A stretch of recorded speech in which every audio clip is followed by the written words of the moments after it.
Magic.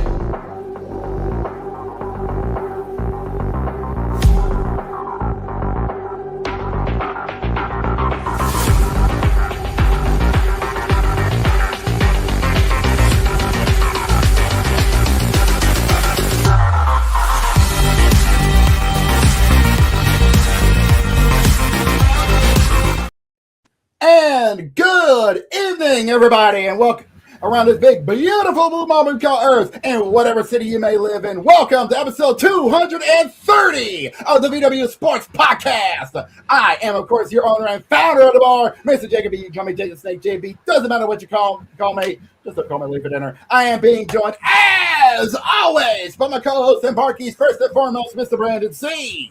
This is about to get ugly. Yes, it may be. Yes, it may be. We're also being joined as classic. We're also being joined by the Lazy himself, Mr. C. Carter. Exit lights. We're entering Take my hand. We'll ought to never. Oh, why is it muted? We're all together. We're also being joined by our executive producer and the trollmeister himself, Mr. Jose Blanco. Look what he's got in his man. I don't know difficulties. GCW logo on there anyway. Look at that belt. That is beautiful. Hey, dumbass, you're muted. Bobby has his headphone issues. What the hell was that? Hey! Dude's got more audio issues than a LAN party in the 2000s, I swear. Anyways, we're also being joined by our bouncer man here from the Northeast as well, Mr. Zach George. Yo, if you can read my name and read the number, you know the lore. Why is the camera not switching? Oh God! I think Jose was doing. There you go. There we go. The more things change, the more things change, the more. There you go. There's his audio. Anyways, the more things change, the more they say the same. We're also being joined by one of our awesome regulars from the West Coast, Mr. Matty Dangerously. Try and fix the audio. For those of you that don't know the lore, you'll have to get to know me on Discord. Yeah, okay. You gotta be good friends like we are with this lady. Let me see. Our other regulars will be coming in as well later on in this awesome broadcast. But anyways, nonetheless, we got some big gang. Let's go. We got some big stuff to talk about on this, the 25th of August, the year of our Lord 2026. It is the final Tuesday of August, which means we got some big stuff to talk about. So let's not waste any more time. Let's get this going.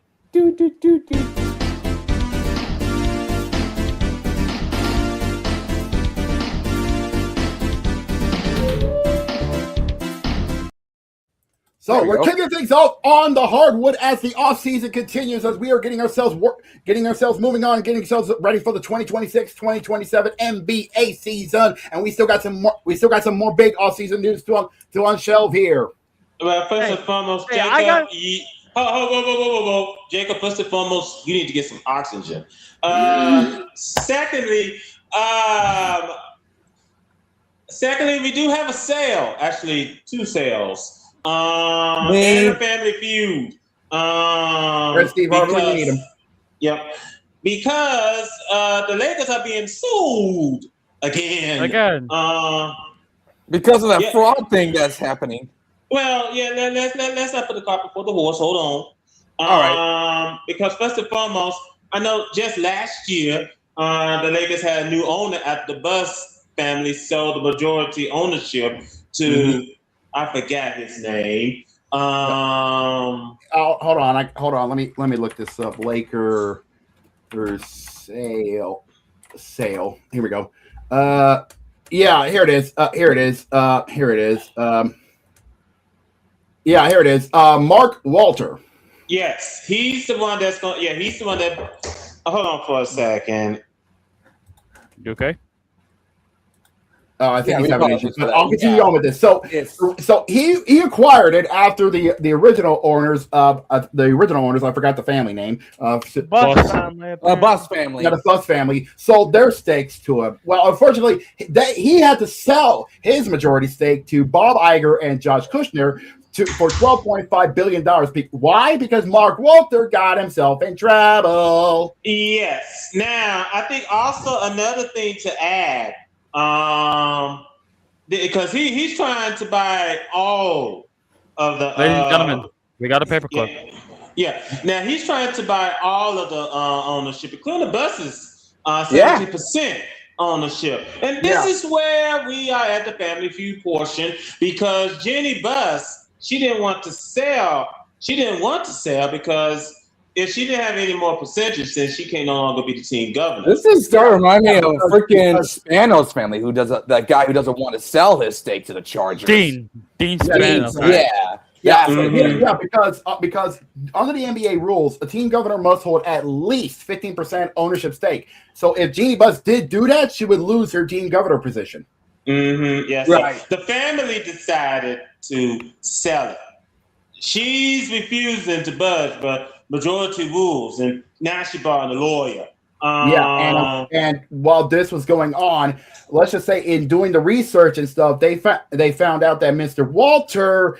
Let's just say some of the stuff he's doing was not, let's just say, legal. Let's wait until let's not be the judge and jury of that story. Fair enough. We can wait until we get confirmation. Yeah, hold off on that, because I'm pretty sure the last thing you want is to get sued for slander and libel. So I do not want that. No. Now, we do have another sale. We have another team just went up to the auction block. Mm-hmm, yeah. Oh, really? Mark's dad. Yeah. Mark's dad, MARCSTAD, actually completed a deal to become the controlling owner of both the Minnesota Timberwolves and the WNBA's Minnesota Lynx, believe it or not. So both Minnesota basketball teams, all right? Yeah, basically. Yeah. The deal is at $4.5 billion. Now, believe it or not, he's not. Now, believe it or not, he's going to be controlling owner. Believe it or not, he's not full owner because believe it or not, the former owner Laura is going to retain minority investment in both teams, while A-Rod is going to increase his equity stake as well. Yes. So, if I may, right quick. Go ahead. Mm-hmm. All this to say that the main reason they're not giving him full ownership of both teams is to avoid, falling afoul of anti-monopoly and antitrust laws. Basically. Trustbuster. We'll put it that way. Yeah, it's basically trying to keep everything on the tape, everything on board. Now then, let me also bring this up. Klay Thompson is on his way to Miami. Yeah. Klay Thompson will be going down to the 305 to join the Greek Freak. I would love to call a massive load of bullshit on some of these things. Go ahead. A good portion of them, actually. You mean the owner of the Dodgers, who currently is under investigation by the MLB? Yeah, sure. I'm so worried about getting sued by a guy who has so much money he has nothing to do anything else with. What if it's true? And what if it's true? That also means he just kind of screwed himself with It's away. that fraud thing. Although it don't even matter, because are we really trusting these sports organizations to really actually punish anything? No. Yeah. The Astros cheated like 2017, won a World Series without cheating 2 years later. Yep. What do you want me to tell you? You got a point. True. And let's not mention it took Donald. It took one racial mark to get Donald Sterling out of the league. Man, they've known he was a racist for years. Yep. And yet they couldn't pin the fucking ball. And yet they did nothing about it. And Clippers is still a joke after they got rid of him. It still The Clippers franchise is always going to be a joke because you're competing with the Lakers. Yeah, even when they moved out of quote unquote LA and go down the road to Inglewood, they're still known as LA's bitch. Yeah. Yeah, whoa. I think first and foremost, this team should not have left San Diego. Thank Donald for that one. Yeah. I don't Get out think it. there. I don't think it ever mattered whether they left or stayed. You're horrifically irrelevant, no matter what you do, because somehow you'll find a way to mess it up, and you'll be exactly where you are right now. Mm-hmm. Who cares? Yeah. It's the Clippers. Speaking of a move that I don't say who cares, Miami getting Klay Thompson. That's interesting. Let's see if he actually is capable of hooping and not, cheating on Meg Thee Stallion. Good. Mm-hmm. Oh, Hey yo! if Miami does great, that'll show how That's dangerous they a are in the wild East. ass comment. I mean, it's He's still not true. wrong. He's not It's wrong. still true. I mean, I know it's true, but that's what makes it wild. That man would come right out here and say that on a sports podcast. Like, golly. This has been my thing since I have gotten on this podcast. I will say whatever crazy thing pops into my head. So if you ain't prepared for that, you don't have enough. Right. He's got to that. Now, Jose, please bring in Steve Harvey. Oh Lord, go get Steve. Listen, come here. Shut your stupid ass up. Say that, folks. What is your dumb ass say it?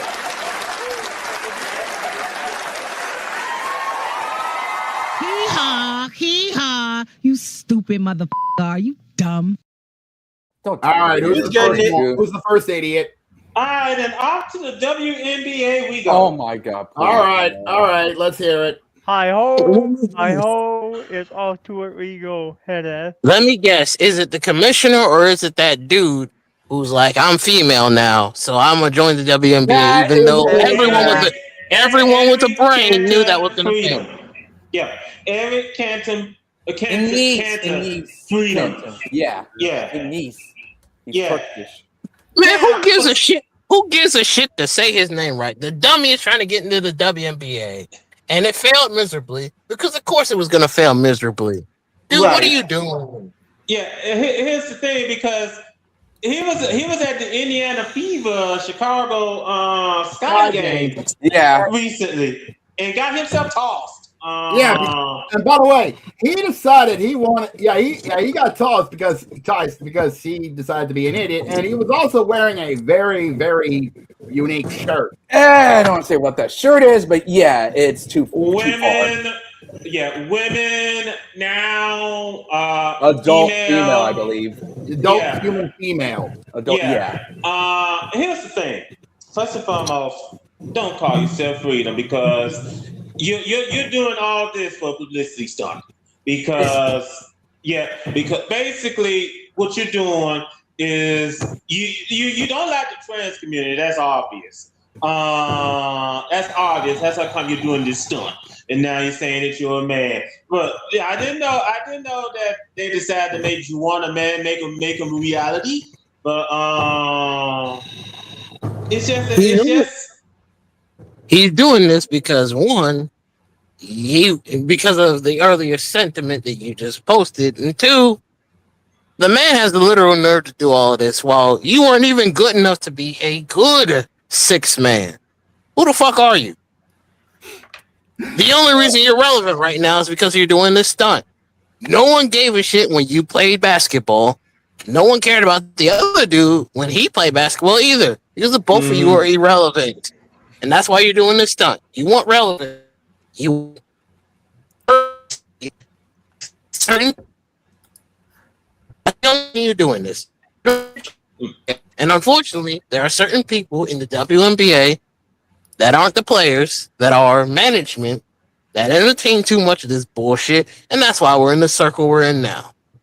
All around, a whole bunch of morons in motion. Yes. Now, back to band Cantor and fellow player Royce White. That was his name, Royce White. Both of them, by the way, WNBA has said that both of them are not eligible to play in the WNBA. After the pair declared themselves women and eligible for the draft. like I said, all of this is just publicity stuff. Neither one. I bet you neither one of them watch the WNBA. None of them. Neither of them do. I fear they do not. Yeah, and that's it. You can say you're we're for women's rights. We're for women's rights. Okay, great, wonderful. You don't have to be an asshole to do it. No. It gets better. It gets better. When he got booted because he decided to get into an argument with Natasha Cloud from the Chicago Sky. Yeah, Chicago Sky. Yeah, he posted on social media, and I quote, "I just got kicked out of an WNBA game for supporting women. Let that sink in, America." and with that, everyone reacted negatively. And just suggest the following. Outside of this dumbass, I'm not acknowledging anything this motherfucker does. I do not care enough. Same. It is not worth. It's not worth the energy to breathe down the foolery because we know what this is. It's a stunt. It is. You don't care. That's all it is. That's all it is. And I agree with Jamal because this is all it is and nothing more than a publicity stunt for a Nepo baby who couldn't. Take your award and piss off. Yeah, please. Let's go ahead and get to the games tonight. Yeah, we got 3 games. Tonight. We got 3 games tonight for the talented women of the WNBA. Kicking off tonight at 7:00 as the Chicago Sky and the Connecticut Sun will do battle. Well, first and foremost, get the Uber and get the U-Haul truck ready for Connecticut. They won't be going to the playoffs. And this team is going off to Houston. We'll be going to Houston when the season's over to become the new Houston Comets. So rest in peace, Chicago Sun. It's been a great ride, but Connecticut Sun, Connecticut. Houston Suns. Rest in peace, Connecticut Sun. It's been a fun ride, but in the ashes of the Connecticut Sun, the Houston Comets will be reborn. Now over in Arlington at College Park Center. We got the Fire and the Dallas Wings. Fire. Yes. A very interesting matchup at 8:00 between the Fire and the Wings, as the Wings are basically sniffing the postseason, are basically sniffing a good seed in the postseason. Yeah, something tells me they're in. A win gets them in. Basically it's basically winning you're in. Or basically winning you're in because it's basically a battle for the 8th seed because all the other seeds are basically punched in. They're clinched. If Dallas wins, that's it. And the only thing left to be determined for pretty much throughout the rest of the month, especially going through September. For Dallas, it's winning you're in, and then afterwards, it's all about where everybody's going to be. Mm-hmm. Okay? Yeah, and then to round out tonight's festivities over in Phoenix at the formerly known as the Footprint Center, we got the Mercury and the Mystics. I tell you what, the Mystics. A question. What team is the Sophie lady that got a lot of buzz for a certain reason? Indiana, I believe. Oh, goody! She's on the same team with Caitlin Clark. Oh, goody! So that whole team is a whole publicity. Yep. Of course. Yep. She's Indiana. I just want to make sure. Yep. She's in. Where's Indiana in terms of the WNBA playoffs? I got it. Hold on. They are the number 5 seed. They're 25-14. Yep. Playoff. They are very lucky that they have talented players on that team because boy, if they weren't in the playoffs, here's what the top 8 looks like. Like we said, Dallas is basically just winning you're in, and then they can worry about seeding. So here's how it is. Mm-hmm. With the top seed is of course the Minnesota Lynx. The Golden State Valkyries in their second season, mind you, is just basically right behind them by 4 games in the second seed. Mm-hmm. Which is impressive, honestly. Very good second season for those girls in San Fran. Honestly. They went to the playoffs last year. Yeah, which is very impressive, honestly. To go to the playoffs and back in just their second in both their starting seasons. That's impressive, honestly. Mm-hmm. In the 3 seed, but 1 game behind Golden State, is the Aces of Las Vegas. Mm-hmm. Vegas is basically showing that they're becoming a very, very good team in the WNBA. You know, they're starting to get their foothold in. You know, and that's good. Now, speed this along. The Dream of I'm in the fast forward button. I'm hitting the fast forward button. Interestingly enough, they're going to have some. They got a team nipping at their heels. Half a game behind them is the Atlanta Dream, mind you. The Liberty are 6 at 23 and 15. The Mystics are 7 at 22 and 15. And right behind them is Dallas. Yep, that's your top 8. So like we said, if Dallas wins tonight at 8 o'clock on NBA TV, they're in. Portland is unfortunately out, and we will have our 8 teams for the playoffs. All that's left is seeding, and then we are ready to dance. Yep. On that note, Jose, go ahead and take us to the diamond. Let's get to the diamond, boys. Hold on. Time out. Jamal got something to say. Do we have anything for the men outside of something that I'm about to say? Well, outside of the sales we saw, there was. I think I saw there was an injury that happened in the NBA. Sharp is going to be out 6 months. 6 months due to a meniscus tear. Other than that, we got a signing for the Warriors. Brandon Williams got signed to a 1-year deal. Interesting. We got an interesting deal. Yeah, hold on. DeRozan is out to Denver on a 1-year deal. We got an interesting situation. That's significant. Coming from the Big East, believe it or not. RJ Luis Jr., believe it or not, after when he got an injunction from my state, Louisiana, to come down to play for LSU, believe it or not. Oh, jeez. No, we ain't talking about that. Harden is going to stay in Cleveland. On a $97 million deal for 3 years. For the talent, I understand, but considering it's James Harden, Cleveland, what the fuck?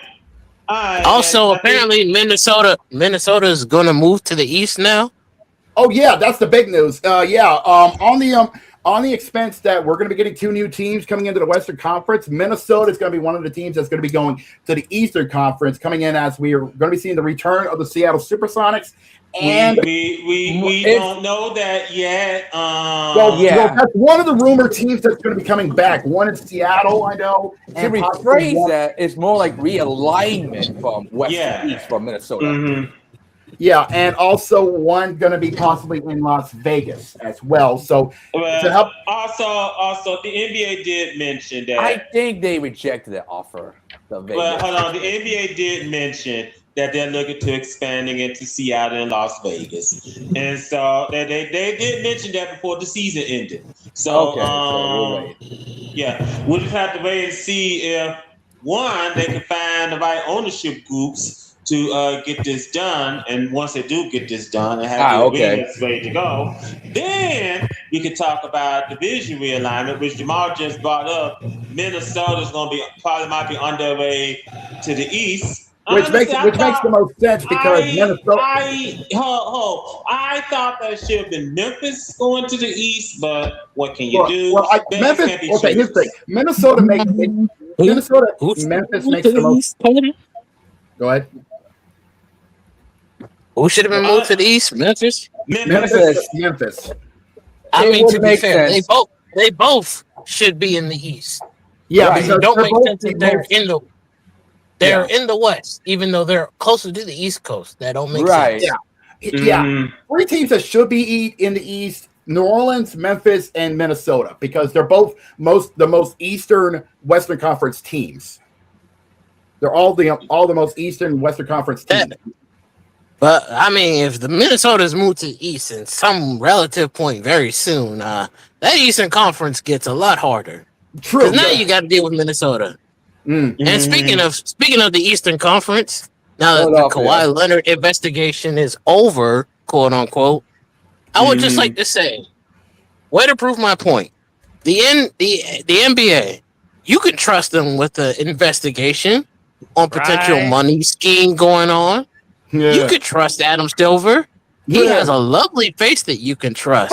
He totally does not look like a testicle. I would like to punch. Don't you love it when Jamal uses sarcasm? It's beautiful. He has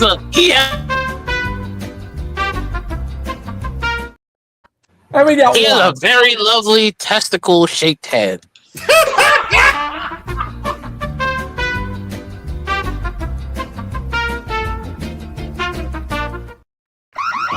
That's a good one. That was a good one. That's two. Okay. That's enough. Trusting Adam Silver was some sneaky corruption that the NBA needs to be checked out. It's like trusting a wrestler to not say something dumb on Twitter. You know. Whoa. That's a burn. That's a burn. Okay. Get us to the diamond, Jose. Now you can go to baseball. Thank you. Thank you.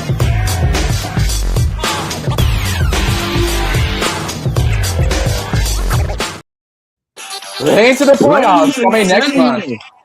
Ladies and gentlemen, the AL is in hot mode because there's only 4 teams with winning records in the American League. Everyone else is below 500, including the teams that are in the wild card. Because of course. The AL East is wild. Whoa, gentlemen. Not to mention all the teams in the AL West is under 500. Why do you think I called the AL Midwest? How did the Astros get destroyed? To be fair, outside of 4 teams, the entire AL is mid. Yeah. It's literally just a bunch of mid. Now, first and foremost, gentlemen, we do have some new owners to announce. The San Diego Padres have been sold. Here are the new owners. As part of an energetic news conference that signaled a new era for the Padres, co-owners Jose Feliciano, correctly, and Kwanzaa Jones called the purchase of the franchise a family investment and vowed to spend ambitiously and judiciously. We are family. Okay, easy over there, Sister Sledge. Hey. So Feliciano, there we go. Jose Feliciano and Kwanzaa Jones. Yeah, Kwanzaa Jones. Okay. Here's what they said. Brother is literally named after a holiday. What the fuck? Thank you. Here's what they said in the interview room on the money on the soul. We have been blessed with a team in a city that is supporting in a way that is allowing us to invest back in that team, in that stadium, in that city, from city.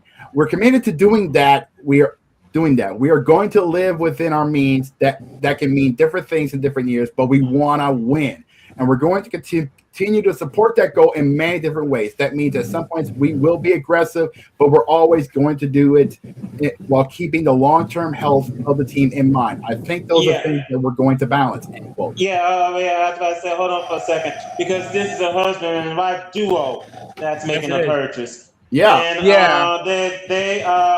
agreed to purchase the Padres for a record $3.9 billion valuation around the middle of April, and was unanimously approved by the MLB's 29 other owners last Monday.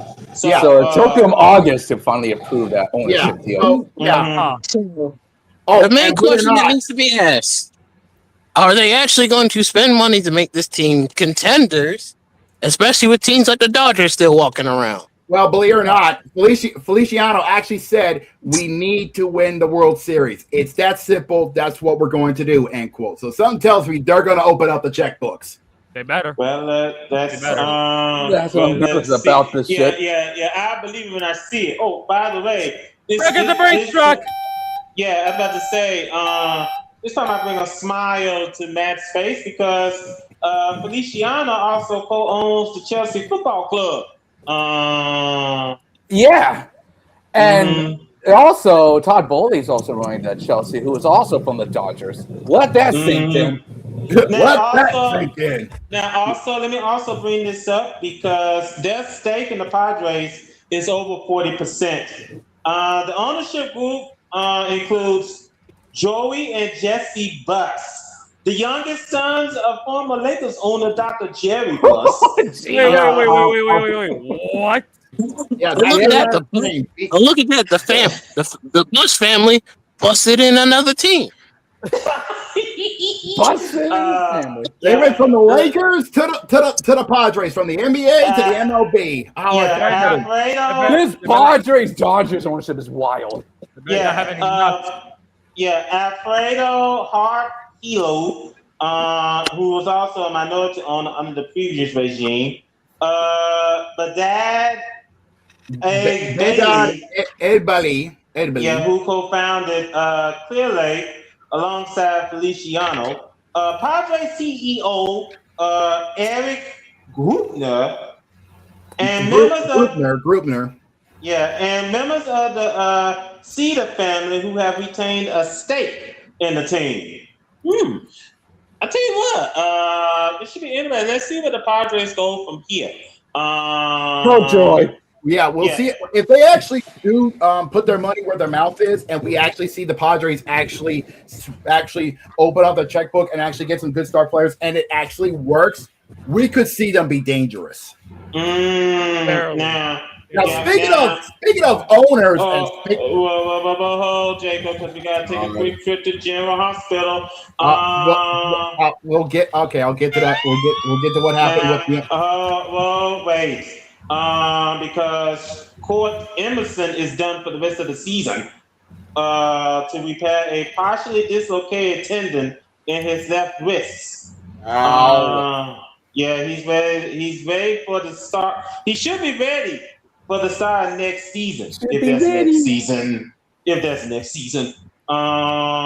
He signed because of the lockout. Maybe not. He signed a $95 million 8-year contract back on April the 1st. The biggest commitment at the time for a player who has yet to appear in the big leagues. So wish him the best of luck. Now I know we're gonna have to go back to the owners because Ron Manfred said that we want to play in 2027, which is discussed about the CBA talks. Wait, hold on. Rob Manfred, what is he in of? He's the commissioner. Oh, okay. Sorry. Just fresh your mind. He said we're planning on playing baseball next year. Wow. So that's the whole experience with baseball? What's your first idea? First and foremost, as the MLB owners and the MLB Players Association continue to negotiate a new collective bargaining agreement. By the way, this current agreement expires 11:59 p.m. Eastern on December the 1st. There are a lot of questions facing the sport, including the possibility of a work stoppage. We're meeting regularly, which is good, man, for ESPN during the Little League Classic about the labor talks.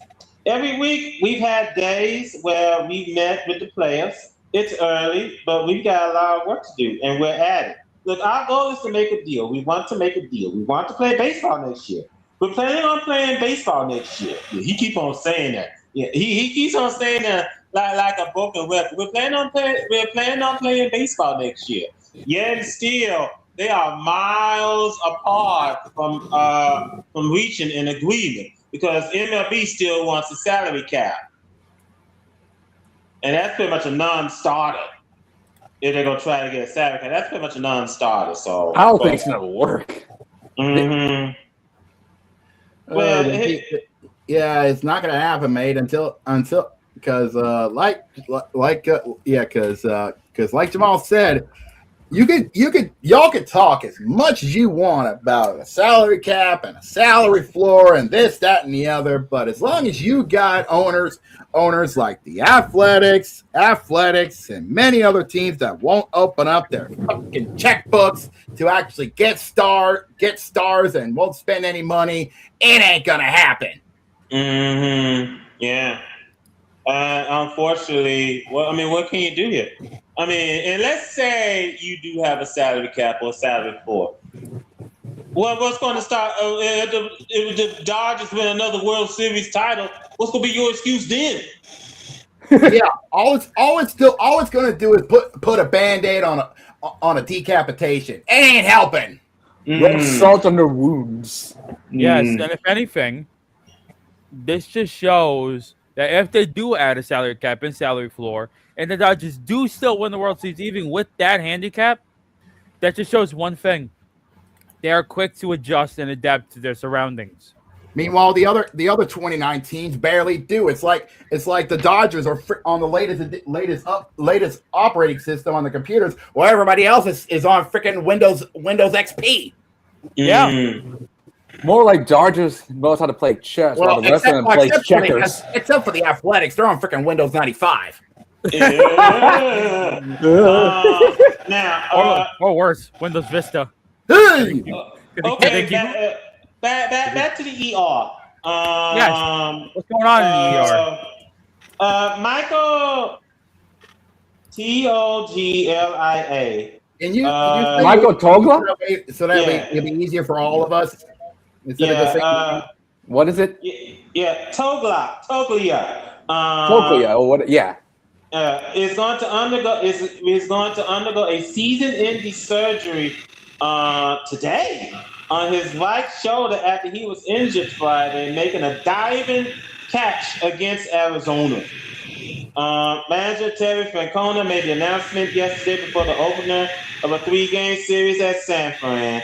Team orthodontist Dr. Tom Krimchek will perform the surgery to repair a torn labrum, and Toglia will be doing his rehabilitation in San Diego to be close with the family. Okay, and that's okay. So it was the Padres. Nice, You could have.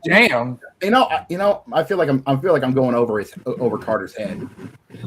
What do you mean his head? And yet it took forever for you to say San Diego. So you should who these players and what team they're on. Yeah, that's what I said, but you didn't. But okay. Carter is a Brewers fan. Just want to let you know. I'm agreeing with you. That's all I'm saying. Thank you. I'm agreeing. Small. Okay. Yeah. Just want to be sure. Yeah, the switch-in Toglia suffered a dislocated shoulder on the play in the first inning of a 9-0 loss at Chase Field. Damn. Yeah. So not only did you get spanked, you lost one of your best players. Congratulations. God damn. That wasn't just spanking. That was bare ass. Let's just bear back, Jose. Really? What? All right, doggy. Yeah. Proceed. Let's go ahead and hit the standings real quick. Let's talk about the AL and how much of a tough Midwest. All right. Here's what's going on in the standings as we start off in the American League, in the only division that actually has competition. East. Yeah, the AL East. The Rays, shockingly, as we're about to get into September, is still holding on to the AL East, but that said, that's easier. That's less to be said, honestly, because New York and Boston is starting to catch up on them. Yeah, so let me just bring this up about what's going on here, because the AL East is pretty much cutthroat. Because even the Blue Jays and the Orioles are in the thick of it for the AL wild card. What the fuck did I say when the season started? The AL East has the potential to be every team could win 80 games. I said this earlier. Tampa's about to be the first. Yeah. Oh, I remember Jamal said that before the baseball season starts. Yep. And by the way, we got confirmation. Tampa has made the confirmation they're going to be moving. To a new stadium, I believe. Yeah, they're moving into Tampa properly. Apparently they're going to try to build a stadium closer to Raymond James. Yeah, they're going to be. That will work. Yeah, they're going to be building a stadium close to Raymond James Stadium, and they're going to moving out. They're going to be moving out of St. Petersburg into Tampa, and actually going to be fully known as the Tampa Rays. I don't think they're dropping the It'll be Bay really- part. No, but, I'm gonna say, but they're gonna be in the city of Tampa. yeah. Well, here's a funny thought for you, right? If it's an open roof stadium, imagine someone getting an out of the park home run in the ball lanes. From what I've seen in the concept, it's not going to be an open roof stadium. Damn! Come on! I We're know so close to it looks greatness. cool, but unfortunately, it's Florida. Yeah, you It's got to deal with Florida. Florida weather. Yeah, you got to deal with Florida weather. Ray, because you never know. Ray, as much as I know, I know the joke was there, but unfortunately, it fell on deaf ear with the deaf ear. Yeah, here's Oh, the that's thing. right. Fucking Florida. Yeah, I was about to say, because you never know when it's going to rain, and you never know when the sun is going to be beating the living daylights out of you. So that's how come they had to put a roof. Is it going to be a retractable roof, or is it just going to be a dome? That part I don't know. It might be retractable because I saw a lot of but the problem is there's a lot of glass pane, so It looks like it's going to be a dome. yeah, probably heavily on the property. Yeah, in the AL Central, the Chicago White Sox have a 2.5 game lead, but the Guardians are charging in this race with a 5-game winning streak. Yeah, they are. Yeah, they are. They are. Shockingly, And the only good side about it is that Sir Anthony Dominguez isn't going to be a part of that cause. The player who you think it should be in the Mets. I wouldn't say that. Yeah, I don't think Frank's gonna let that go. Meanwhile, in the true AL Midwest, there you go. the Rangers are leading the AL West, and they are finally at 500. How do you Astros get destroyed by the Angels? Congratulations. A team finally got to 500 in that division. Took you forever. Yeah, and here's the thing. Get out. And here's the thing: the Astros are half a game behind them, and they're 1 game under 500. Okay. You want a cookie? The state of the AL, the state of the American League is embarrassing to look at because the fact that the Orioles and the Blue Jays are relatively close to the wild card is depressing. Yeah. I think I'm looking at the wild card, and it's very much depressing. The Astros are half a game behind the Guardians for that wild card spot. Okay, And not the Astros. Yeah. and meanwhile, the Twins and the Blue Jays are tied, but the Twins have the tiebreaker. And like you said, the Orioles are half a game behind the Twins and the Blue Jays. I will tell you now, if the Orioles bullshit their way into the playoffs and somehow find a way, if this scenario actually happens, trust me when I say there's no shutting me up for the rest of the time, especially if the season, if you don't get a 2027 season and somehow it's the Orioles and the Dodgers in the World Series, and God forbid if the Orioles somehow win. Oh my God. This is going to be a train wreck. As I we will walk, never shut up. as our Pokeball has opened and we see our Weevil has appeared. Because right now, the only teams that seem to be able to give the Dodgers a hard time is in the AL East. By the way, Blue Jays pushed them to a 7. The Blue Jays pushed them to 7. The Yankees played them in the World Series. And the teams that beat them, to the most decisive recollection, were Boston and Baltimore. Yes. And the Dodgers are a problem, right? Yeah, very. You know, Ray said it best. The AL West is the NFC South. I hate that he's right. Meanwhile, over in the National League, the Atlanta Braves still lead the NL East. Yeah, but the Phillies. Meanwhile, the Phillies are starting to catch up to them by 3.5. What did I say? I said it won't take long before Atlanta starts tomahawk chopping their legs from underneath themselves. Look at Philly. Okay. Yeah. Other than that, meanwhile, in the Central, we are definitely starting to see a little bit of a fight in the Central as the Brew Crew are still holding on to the Central, but Cody's favorite team, the Cubbies, are starting to claw. Yeah, 5.5 game behind. He ain't games gonna out. shut up about it. He got Yeah, but first and foremost, Milwaukee is having their usual season. They're doing well. I'm just gonna wait to see how the season's gonna do in October because we all know how they're gonna do. You're basically waiting for the other shoe to drop. He's waiting for that penny to. He's waiting for the penny to drop and clang. He's waiting. Yeah, for it. I'm just waiting for the October Blues to make their appearance. Yeah, he's waiting for that penny to clang. He's waiting for it. He knows it's there waiting. Okay. But you know what? Oh, God forbid your Brewers lose to the Cubs in the playoffs. Then you really can't say shit. No. If that happens, no. If that happens, God forbid, Cody has every right to roast your ass till next season if there is another season. God Almighty.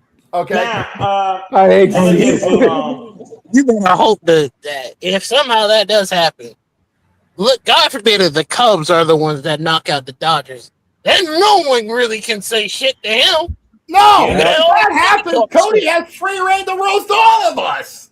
Yep. Now you have all the right to talk shit. Yeah, that's true. Now then. Wait. Now then. Basically, the NL West is the Dodgers to lose. Yeah. There's always going to be the Dodgers of the West. What do you expect? The Diamondbacks are playing tough.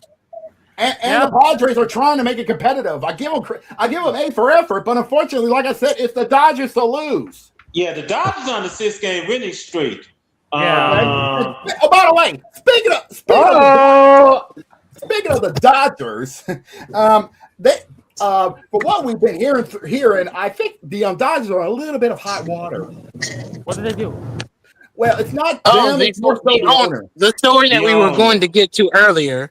But the owner might have been doing some money laundering foolery. Yeah. Mark Walters investigation. Yep. Yeah, I was going to get to that, but Carter said no. We had to go to General Hospital. Mark Walters thinking about selling his stake to the Dodgers. Yeah, and if that happens and then you get a new owner, well, they might be saying goodbye to Shohei. Oh, like they're gonna do that, Here's the thing, though. He does have a clause in his contract that if certain players go, he's gone too. We don't know that. We don't know that. Let's put it this way: if that clause does exist in his contract, what players are linked to him? Is one of them Kike Hernandez? From what I've been hearing, I remember seeing that. I remember Cody bringing this up on our Instagram. I need to find this. Here it is. No, you brought it up. You brought this up. Here it is. I'm pretty sure. Yeah, that clause does exist. Here it is. This is from here. Here it is. This is what we've been hearing. So apparently, Ohtani reportedly has a clause allowing to leave if Friedman or Walter leaves. Well, okay. So basically, gonna go off of. I am not gonna go off of that. Yeah, I don't believe it either. So take away the Stop. We're just gonna go to the games tonight because Jacob sources do trust me. Let's go to the games tonight. Look, I just read what I got from what Jose posted on Instagram. Okay, sue me. Yeah, let's go. Just get to the games tonight. Again, the sources trust me, bro. Yeah. Fuck off. Anyways, here's what's going on tonight for tonight's festivities. We already got a couple games already in progress as we speak. Heading to the bottom of the first in the 305. 305 Mullins up to bat with 2 outs. What?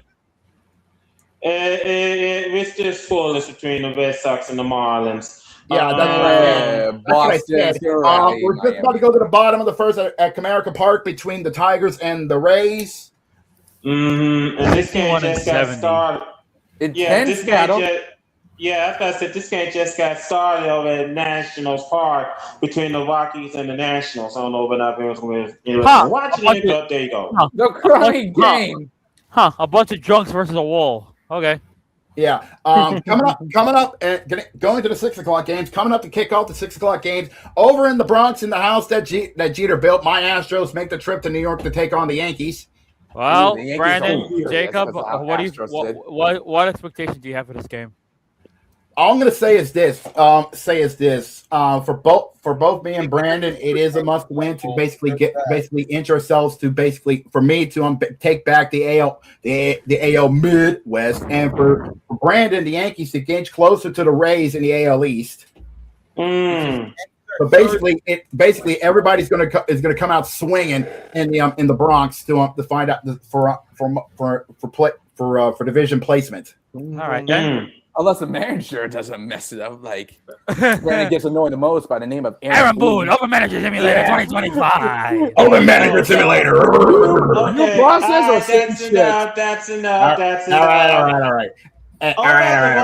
Over at the Rogers Center, we have the Royals and the Blue Jays. Blue Jays needs this win to get themselves in the hunt for the AL wild card. I would say should be somewhat easy, but then again, anything can happen. Anything can happen. Given how crazy this season's been. Yep. And over at the toilet bowl that is in Flushing, Queens, known as City Field. No. If you're calling it a toilet bowl, you got to do it how Mr. Wong says it on South Park. Welcome to Shitty Field. Welcome to Shitty Field. Over at Shitty Field, we have Carter's Brewers taking on the New York Mets. Beat the Mets. Yes. Thank you very much. Anyways, we got ourselves a big time matchup on TBS at 7:15 at Sears Park.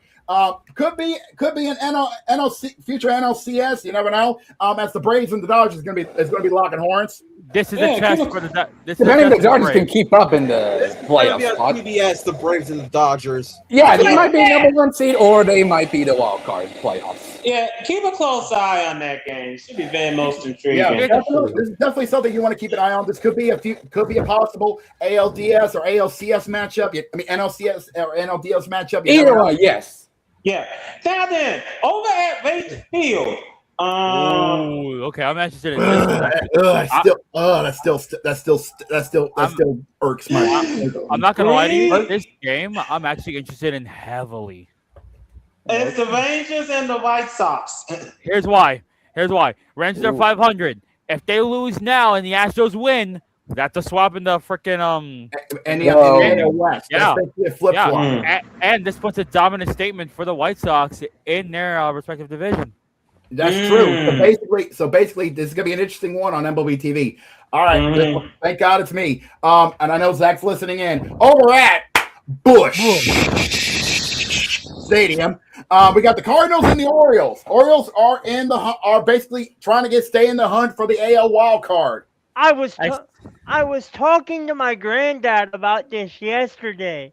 Nice. Really? And We have an outside chance at the wild card, but we've got to keep it going. If we screw it up here, we're probably fucked. You can go on a losing streak and you still got a shot at getting the wild card. That's how the hell it is. You need to start winning now to have a chance to get to go in. We still have over 30 days to get into the wild card. You got over 30 days to dance, okay? Yeah, you got 1 month. You got 1 month. Jose predicted 90. And they're not getting to 90 yet. Not even fucking close. No, we're almost to September. Yeah, over at Angel Stadium, we have the Guardians and the Angels. Guardians are at 500, and they're trying to stay in the fight in the AL Central with those White Sox. So basically, this is all hands on deck for Cleveland. Yes, I think the Dodgers and Braves and Texas and White Sox games are going to be the ones to watch the most, because for the Braves, they need this to stay at the top of the NL East. Yeah. For the White Sox, they need to win and hope that the Astros, and for the Rangers, they have to hope to God that the Astros lose, because if they lose to the White Sox, they still hold the lead in the Midwest. Yeah.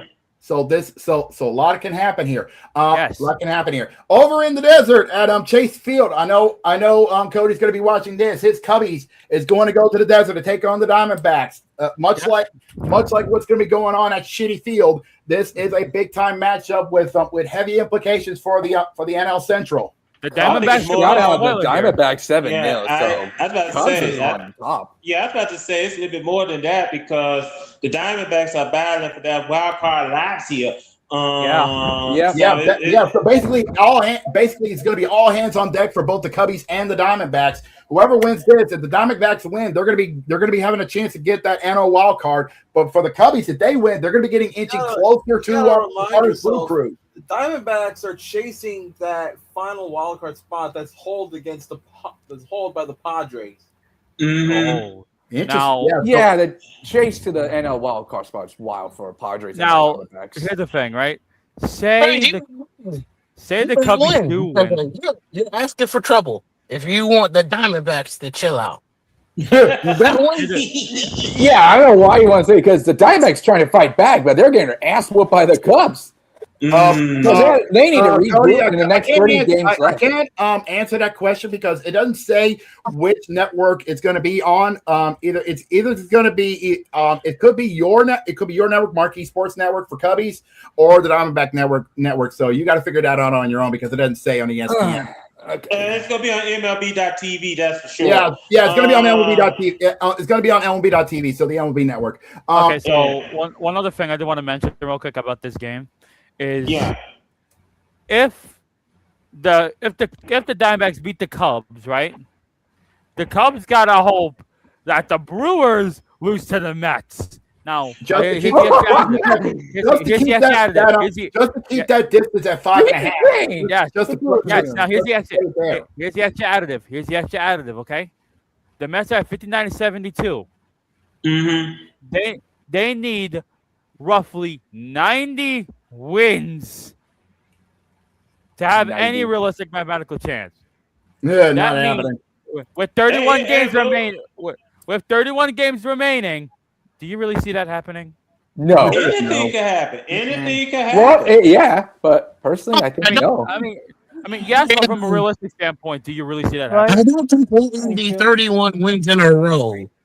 Part of anything can happen. 31 in a row. 31 in a row to even have a chance.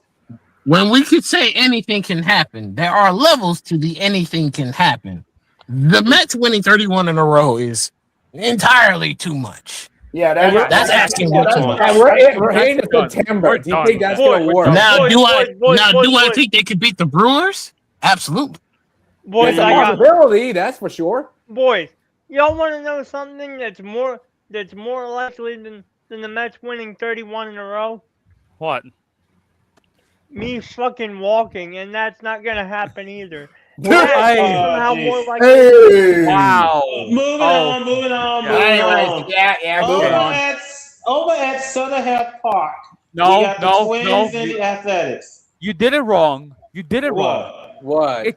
It's Stutter Health Park. Thank you. You say tomato, I say tomato. Anyways, the Twins are basically going to be all hands on deck because a win here could help them out in the wild card race in the AL. You know. Surprisingly, yes. If they don't tin can themselves and if they can keep the Tins at bay, they got a chance to get in with the wild card and possibly have a dog in the fight in the AL Central. Basically, this game here is like that Cardinal game where you have like a baseball and you got to knock over all 10 tin cans in a row. Oh, I remember that. The milk jug game. I remember that. Yeah, that's this game right here, but with 10 cans. Yeah. Next game. Yeah. Heading out to the West Coast, starting off at the Pacific Northwest. We got ourselves an interleague. We got ourselves an interleague matchup as the NL East Phillies head up to the Pacific Northwest to take on the AL West Mariners. I'll tell you what, this is game number 3 that I would definitely pay attention to because the Phillies need this win to close the distance with the Braves. But it's the same deal on the other side of the coin with the Mariners with the AL West. Yes. Okay. Seattle so basically, it is all.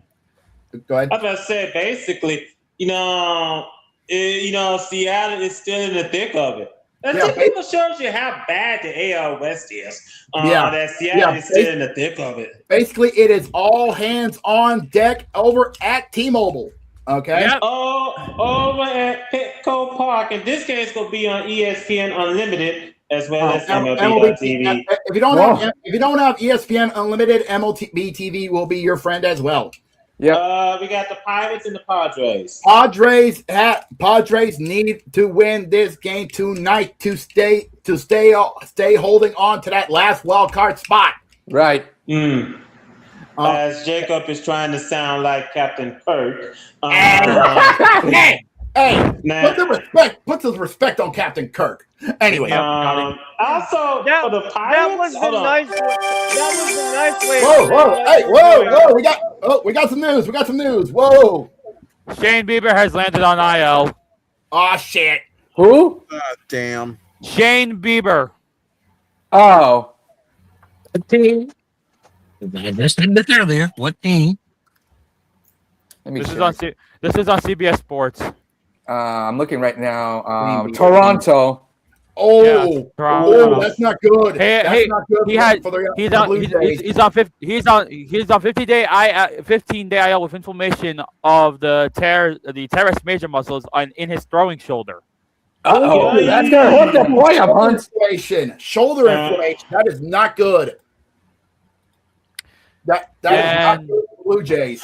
Oh, yep. The Blue Jays are gonna keep finding themselves in a tougher position. Yep. Keep losing people. Conditioning. They might be fucked. Yeah, that is gonna hurt them. That is gonna hurt them tonight. There's a lot of questions at stake for the Blue Jays.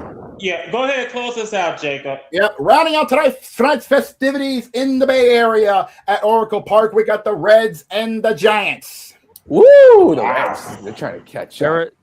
There are 4 games here with big implications here. Well, technically 6 actually. Well, technically 6, but there are 4 you want to clamp an eyeball on. Yes. There's Astros, Yankees, Brewers, Mets, Dodgers, Braves, Texas White Sox, Cubs, Diamondbacks, Phillies, Mariners.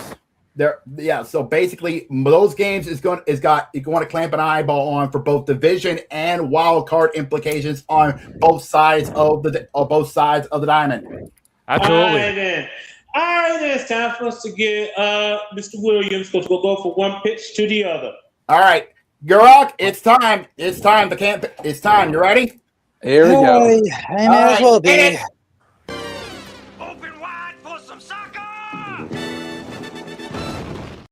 Premier League. Ladies and gentlemen, the 2026-2027 Premier League campaign has kicked off in the most unique way fashionable. Really? Woo Botanica, Matt? Really? Woo Botanica? England, come on! You mean Britannia? You fucked that up entirely, Carter. Boo! Boo this man. But nonetheless, go ahead. Let's not really be that nice to one of the biggest colonizing nations in the entire world. But anyways, let's run down what happened over match day 1 of the 2026-2027 Premier League campaign. Let's kick it off on Friday. Let's just say it kicked off in the way to say it does, as Arsenal kicked off the season against new promotioners Coventry City by stomping the mud out of them. 3-0 was the final, as expected from Arsenal. Yes, indeed. Then on what Saturday, was also expected? What? From Manchester United. Yeah, this was the funny, and I'm glad history wasn't here. 2-0 to Hull City. Hull City has never beaten. Hull City has never beaten Man U in the top flight ever. That's the last time they did it, Guru. History was made in That's the best way possible. Hold on, wait a minute. I have a question. Yeah, hold on. Has anyone heard from Hickey? Good question. Oh. I think he's still having a heart attack or something.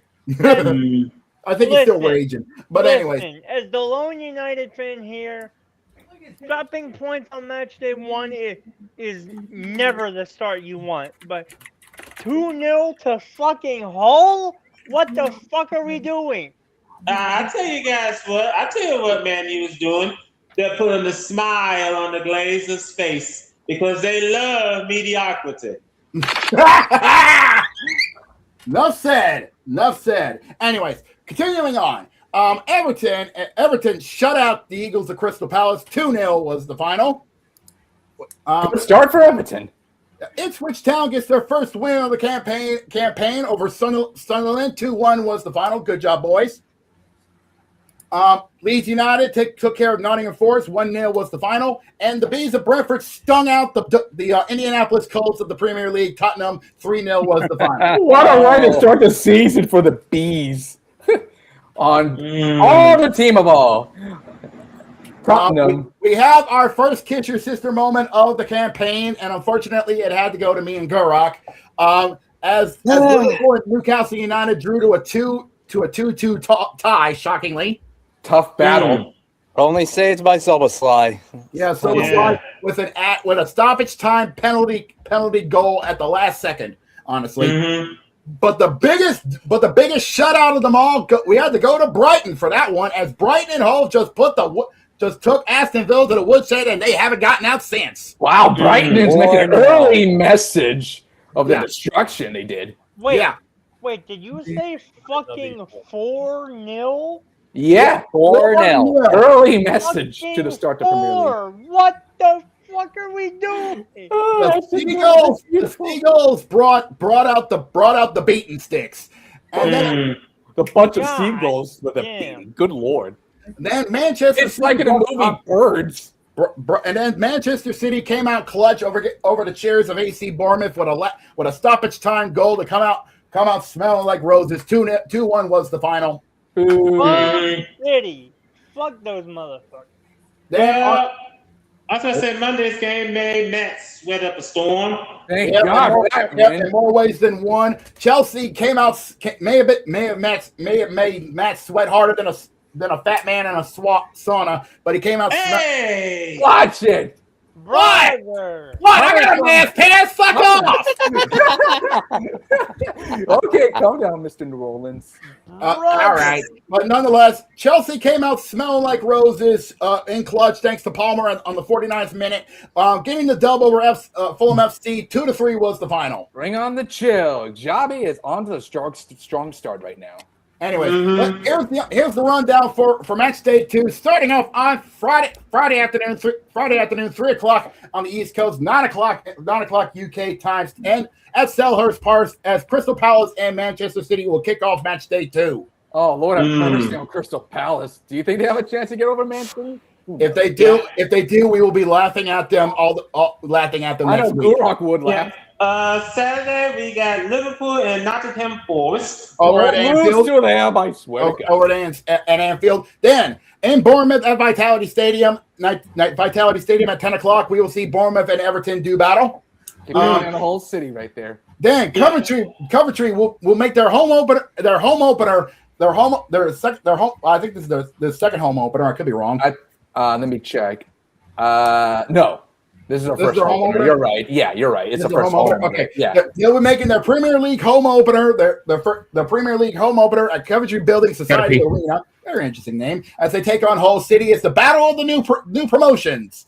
And then rounding out the festivities on Saturday at 12:30 on the East Coast, 6:30 in UK at Hotspur Stadium, as the Hotspurs take on the Magpies of Newcastle United. Oh boy, Newcastle's gonna make it worse. Jacob, oxygen now. Try to get through this as fast as possible, okay? Soon. Yeah. Sunday we have Chelsea and Brighton. That's gonna be at Stamford Bridge. That's a nerve-wracking game. Oh, that's gonna be fun. Leeds and Brentford. That's gonna be at Ellen Road. Sutherland and Fulham. That's gonna be at the stadium. King and Fulham bounce back. Man U and Ipswich Town. Oh my God! Don't lose to Ipswich. They lose to Ipswich. Delete the club forever. Yeah, basically. It's gonna outrage against the Glazers family. Look here.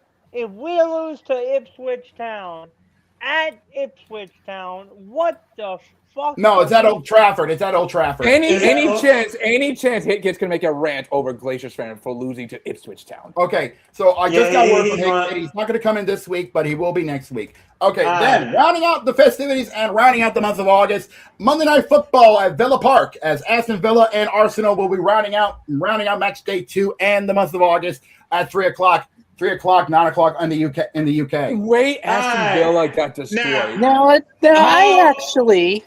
Hold on, guys. Arsenal's gonna hold on, Jim.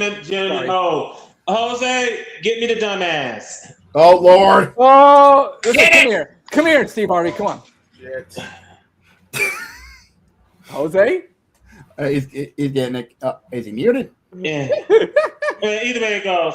If I give I was speaking here because let's see MLS. Let's see here. Here we go. MLS. Let's see. You're going to change your playoff format again. But it's not. But now it's not set in stone. It's being considered. But if they go through with it, it would be the dumbest decision they've ever done. And think about how much ground that covers, given it's that big. It's that big. I get what MLS is trying to do because number one, they're moving to they're going to move to what fall spring schedule next year. Yeah, next year. They're basically going to follow the format style. Yeah, they're going to follow the Premier League. Yeah, because I guess they want to be like the rest of the world. So because they want to be better than other world. Well, yeah, and I know that once they go to fall, spring, they're gonna put in a break for the winter because, boy, Canada complains about it. You try being out there in short pants during the winter. I think they might do a winter break. No thanks. Well, some countries like Germany do that. They have a small pause in the winter. Oh yeah, winter break. Yeah. MLS is thinking about winter break. So I think that's what MLS is going to do. They're gonna have like a little winter break in between. Yes. Now, like I said, they're gonna change the playoff format. Good. Yeah. Do you know what they're trying to change the playoff format to? The proposal would be a double elimination bracket, which would have 20 teams. Jesus. Really? 20. Yes. Why am I hearing every league's always fucking why teams like playoffs? Like really? After hearing college basketball expansion playoffs, like wait. How do I do this? I have what? 10 from the East, 10 from the West. Yeah, I believe so. Yes. And how many teams are in the conferences? To be honest, about 15. Yeah, because there's 30 teams in the league. Playoffs. So do the math. Only 10 teams would miss out, which is too soon. Cut me a break. Well, I don't know what else to tell you, but playoffs is meant to be fun, but extending it makes it boring and unrepetitive. The 20 best. So here's a quote from the article that I'm reading. The 20 best teams at the end of the season, which if they do this, it would start next year when they hit into the calendar. The 20 best teams at the end of the season will make the playoffs, with 8 taking part in a play-in round. Bullshit walks. There we go. The 4 teams that advance will be included in a field of 16 clubs. The top 8 clubs in the combined table at the end of the season would take part in a double elimination round, and the winning teams would earn a direct bid to the quarterfinals. The Guardian also reported that teams would be reseeded after each round. The format is similar to that of the way things are done in Australian rules football. No offense, it sounds like shit. So the so basically the same rules as the AFL. No, not talking about. I believe so. Yes, but I don't like it. It's so stupid. Yeah. It's like they go up to the rest of the world and say, "How do you do, fellow cool kids?" Yeah, that mean guy with the hat on backwards trying to be hip. Hip hop. Yeah, so but well. Now that playoff format works in Australia because the way Aussie rules football is played. It doesn't work here. No, it does not. It's not going to. It's not Right, going it's to. bad. Yeah, well, it hasn't stopped them before, and they just need something to blow up in their face before they realize this is wrong. No, that's all there is to it. All right, then we're gonna go ahead and switch on up to the college gridiron because we got VWU coming. Co-main event. Hit it.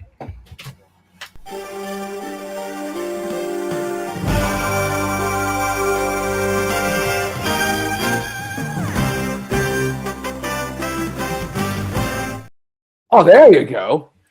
Ladies and gentlemen, this is it. There's no turning back. The countdown is on. This Saturday, we kick off college football with week 0. Well, first and foremost, we gotta take a trip back to Lonesome Snake University because we got a problem at LSU. Lane Kiffin. Okay, what happened? And Lane Kiffin. happened? Well, first and foremost, I think one of the players of the Cleveland Browns is about to get cut. That news. I know this. God damn it! I know this damn story. So apparently, one of the young players from the Cleveland Browns is going to get cut from the preseason. Nothing too serious about that. Yada yada. It happens. You got to cut him down to 53. Yada yada. Normally that would be nothing, and everybody would be like, okay, nothing serious. Just drink. That's just bar talk. Except for one thing. The NCAA announced a rule that in certain states have ran with it, including Louisiana, that some students, because of what happened during this godforsaken decade, has allowed them certain eligibility. And safe to say, this Cleveland Brown player has decided to take up on it and ran with it. Why? Because he's coming back to college and going to play with my LSU Tigers. He's like, I don't want to play with Cleveland Browns. Let me go back to college. Okay, we'll go back to college. Well, first and foremost, it was the NCAA's decision. It was the judge's decision. What judge's decision? I'm sorry. What? I think it was the judge had an injunction saying that. Yeah, it was an injunction by the judge, which allowed this player to, because he used to be at Ole Miss with Lane Kiffin, and now that he's about to get cut by the Browns, he's going to go to LSU with Lane Kiffin. And then this triggers like conferences, like, oh, we can't have that in our conferences, so we will not allow that. Big Ten was the first. Yeah, Big Ten said we ain't doing this.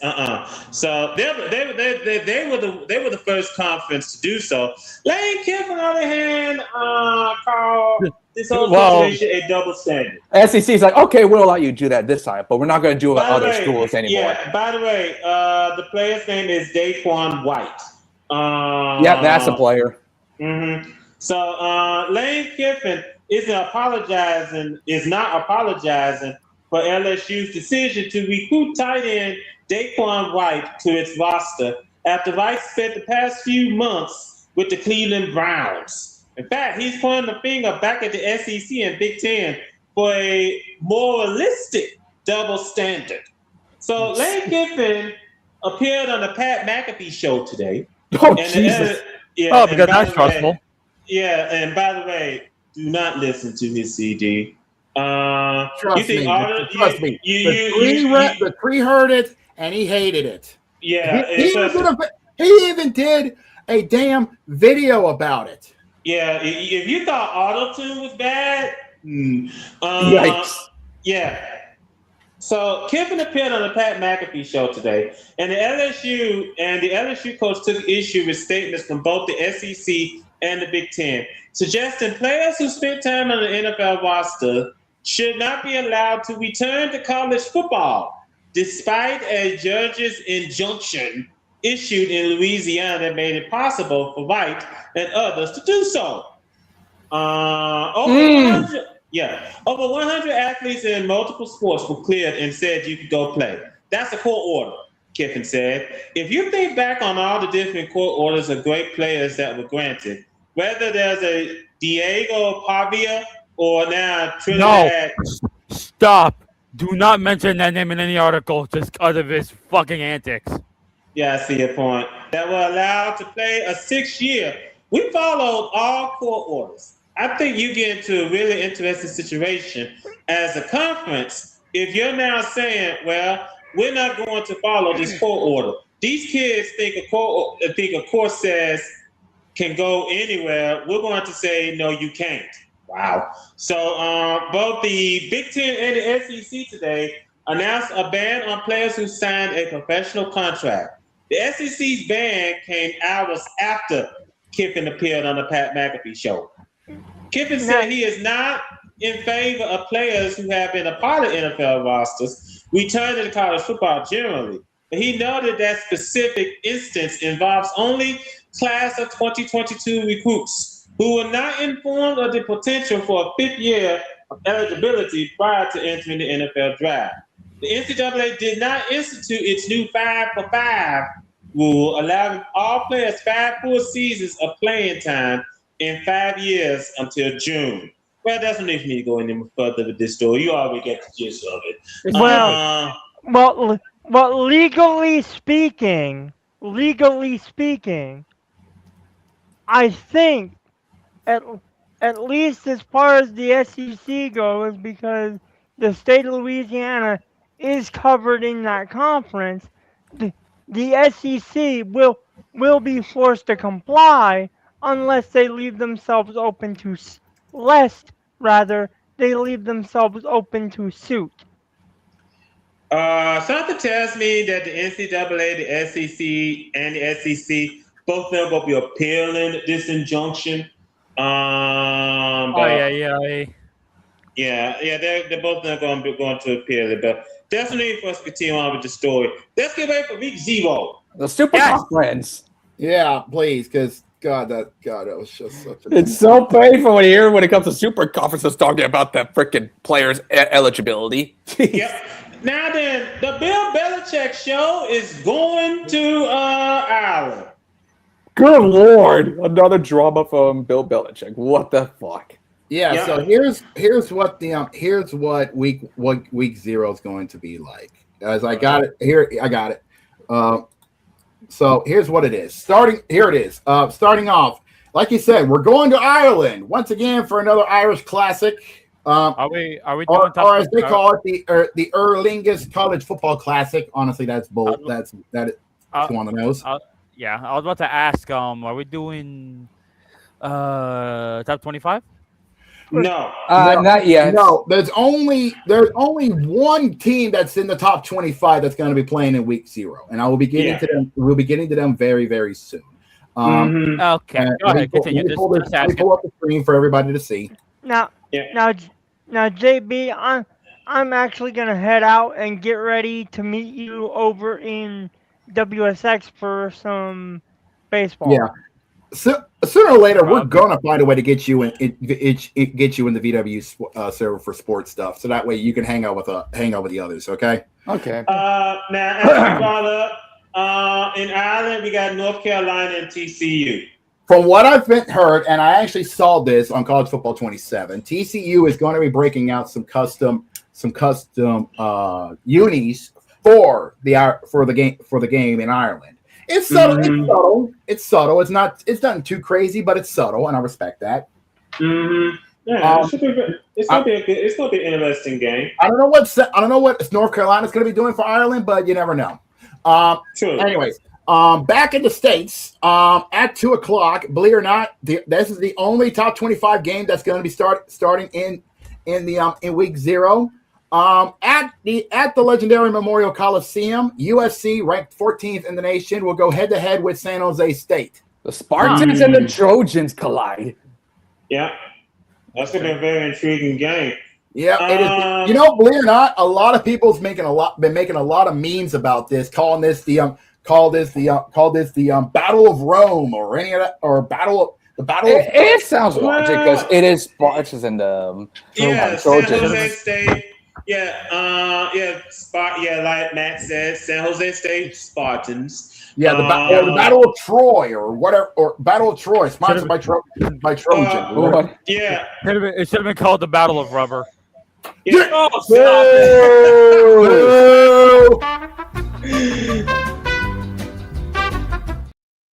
Great, we got 3. Thanks a lot, Jose. You're welcome.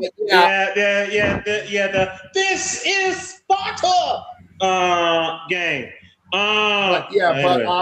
Continuing on. Over in Charlottesville at 3:30 on ESPN, we will see Virginia and NC State do battle at our first conference game in week 0 in the ACC.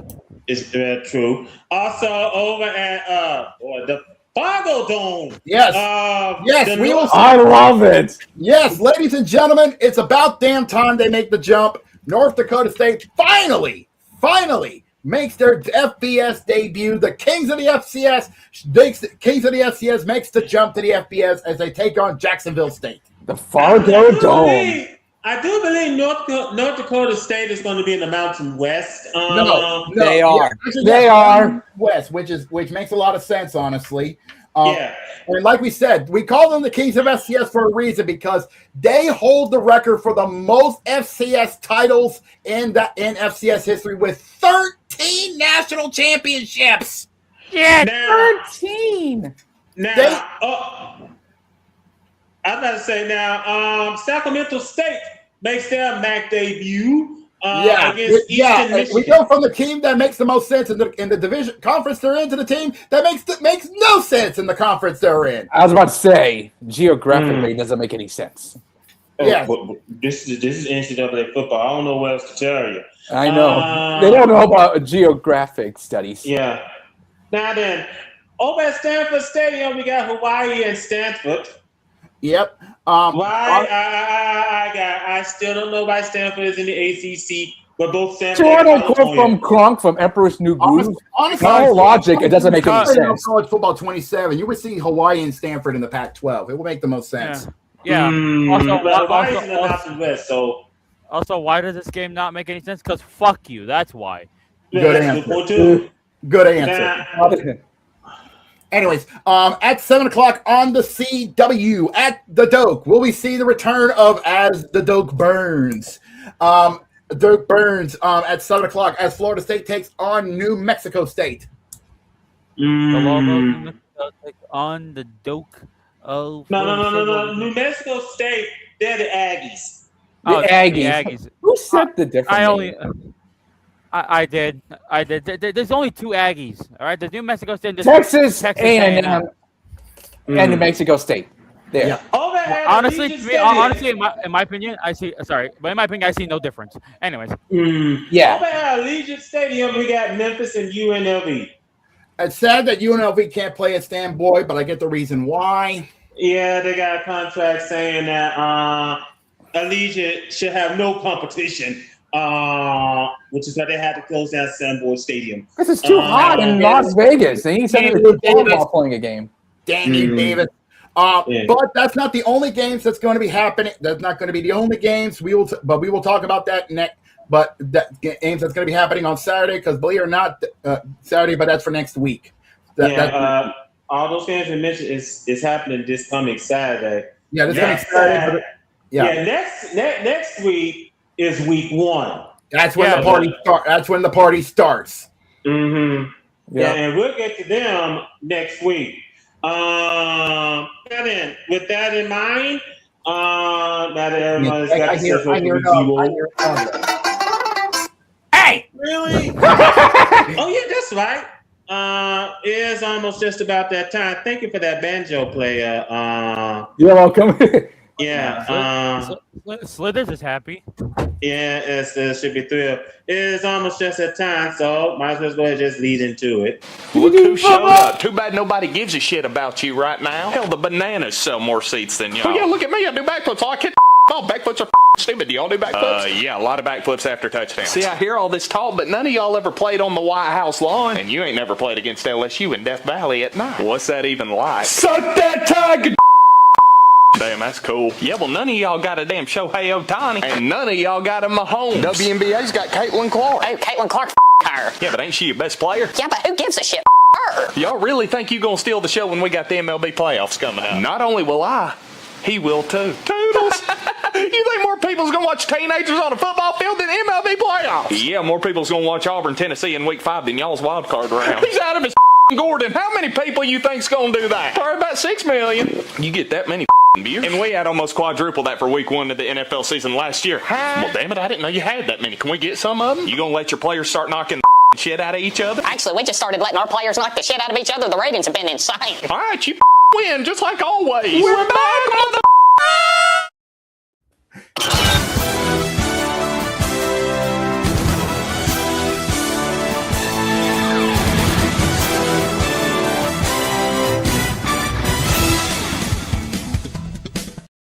Okay, what does San Francisco do now? Talk about a transition. That's actually fun. Funny they mentioned the bananas. I'm going. I know what this is about. Give me that all farming points, bruv. No, we all know that San Francisco is known as Injury Stadium because of the fact of that damn substation. Yes, I'm also surprised they don't have a hospital next to the stadium. Honestly, they could. Well, it got worse from the owner of the 49ers. I was just about to get to that. Yeah. Well, here's the thing. They didn't get any injuries, but their owner decided to be an idiot. What did he do? Got arrested in Ohio. Wait, hold on. Wait. He got arrested in Ohio. Yeah, I think that's where the place happened. I have a question. I have a bigger question. Was it Cleveland? No. Oh, God damn it! You were so close to greatness. God damn it! Let me finish the article. So he got arrested in I can't believe this is actually a place. It's called East Palestine, Ohio. What? It is actually the place. I've been in Ohio before, so yeah, there's actually a place called Palestine. Yeah. And he got arrested for for calling a prostitution ad 3 times. Fuck. Yeah. No. Stop. That is the most Ohio thing I've ever seen. Yeah. I don't get it. Yeah, well, by the way. It's not Ohio. that kind of, Ohio's there's a fucked tier level here. Okay, there is. That's so fucked. Then there's Florida. Then there's Ohio. That's it. Well, speaking of Florida. Hold on. Let's just nip this in the bud because he was charged with 2 misdemeanors: engaging in prostitution and possession of criminal tools. What did he do? What? From the owner of the 49ers. $1 billion. Wait. Prosecutors later admitted a prostitution charge to disorderly conduct as part of the plea agreement.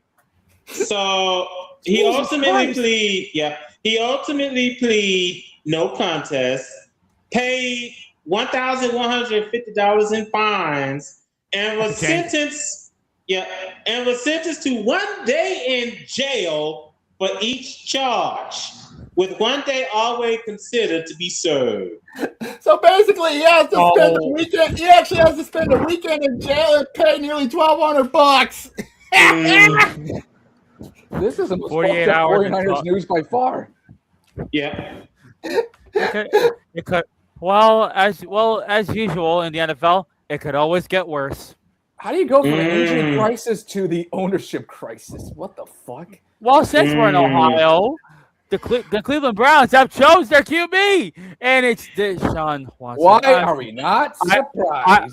Listen. All right, go ahead. I fucking. All right, we'll be right back after this commercial break. Gentlemen, I think that obviously the competition basically it kind of went like this. All right, everyone, we have chosen our starting quarterback for the year. Please be me, please be me, please be me, please be me, please be me, please be me. Please be Dylan Gabriel, please be Dylan Gabriel, please be Dylan Gabriel. We've decided we're going 0-17. What? No, you have to choose one. But why? They both suck. They don't both suck. That's an insult to sucking. Pause. Resume. I can't believe I'm having to decide between one player who doesn't know what being a captain means. I can't find the word in the dictionary. Dude could hide his own Easter eggs. It's not like situational awareness was a strength of his. And another player who's actively attacking fans for booing him. Give me one reason why I would even deserve those boos. Your performance? We know it had nothing to do with the performance. It was just personal. It had a little bit to do with the performance. ¿Por qué no los dos? So give me one reason, not performance related, why I would even deserve those boos. I got 27 reasons I could list. This is my nightmare. No, this is your bed that you made, so lay in it. Pick one. Fine, it's Deshaun. What? Pretty much only because he's gonna suck so bad that maybe the fans will hate him more than they hate us. They're gonna make January 6th look like a book club. At least they'll be helping us tear down our stadium for the new one. Well, ladies and gentlemen, I don't know what else to tell you, but this is basically the Chicago Bears situation where they try to repackage one quarterback just to reintroduce him to the fans to see if they can make him better. And at least the Bears know how to do better than the Browns. Situation. This is not a conversation we're entertaining by any stretch of the imagination. The only reason he is starting is because his contract is worth $260 million guaranteed. Cleveland has no other choice other to start him because otherwise you look foolish. You look foolish already by paying the guy that much money when he's not doing anything. He sucks. He's not good. He's not as good as he was in Houston. That has been the case for years. Everyone knows this. But the reason why he's starting is because Shador isn't as good as people think he is. He's not that much better than Deshaun Watson. He's not. No. So Cleveland, congratulations. You put yourself in the worst case scenario for nothing. All you had to do was keep Baker Mayfield. But because you wanted an adult in the room, you put yourself in this situation. Congratulations. You're idiots. And because of your idiotic mess up, you've affected the contracts of multiple other quarterbacks, including the one that's on my team. So congratulations, dickheads.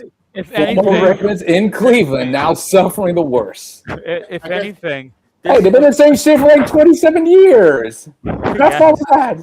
It's painful. Oh my God. Again, Browns being Browns. Enough said. I guess you could say the Browns got 270 million problems, and a quarterback is one. Yeah, I think that. Let me just first and foremost, Jamal said this last year. I think so. Shador should have gone to Baltimore. Yeah, look what happened right now. Oh, so let me make this very clear. Because his goal was to play. Right. So I don't blame him for going to Cleveland entirely. He wants to actively play on the field. That part I understand. So for that logic, that was his best choice.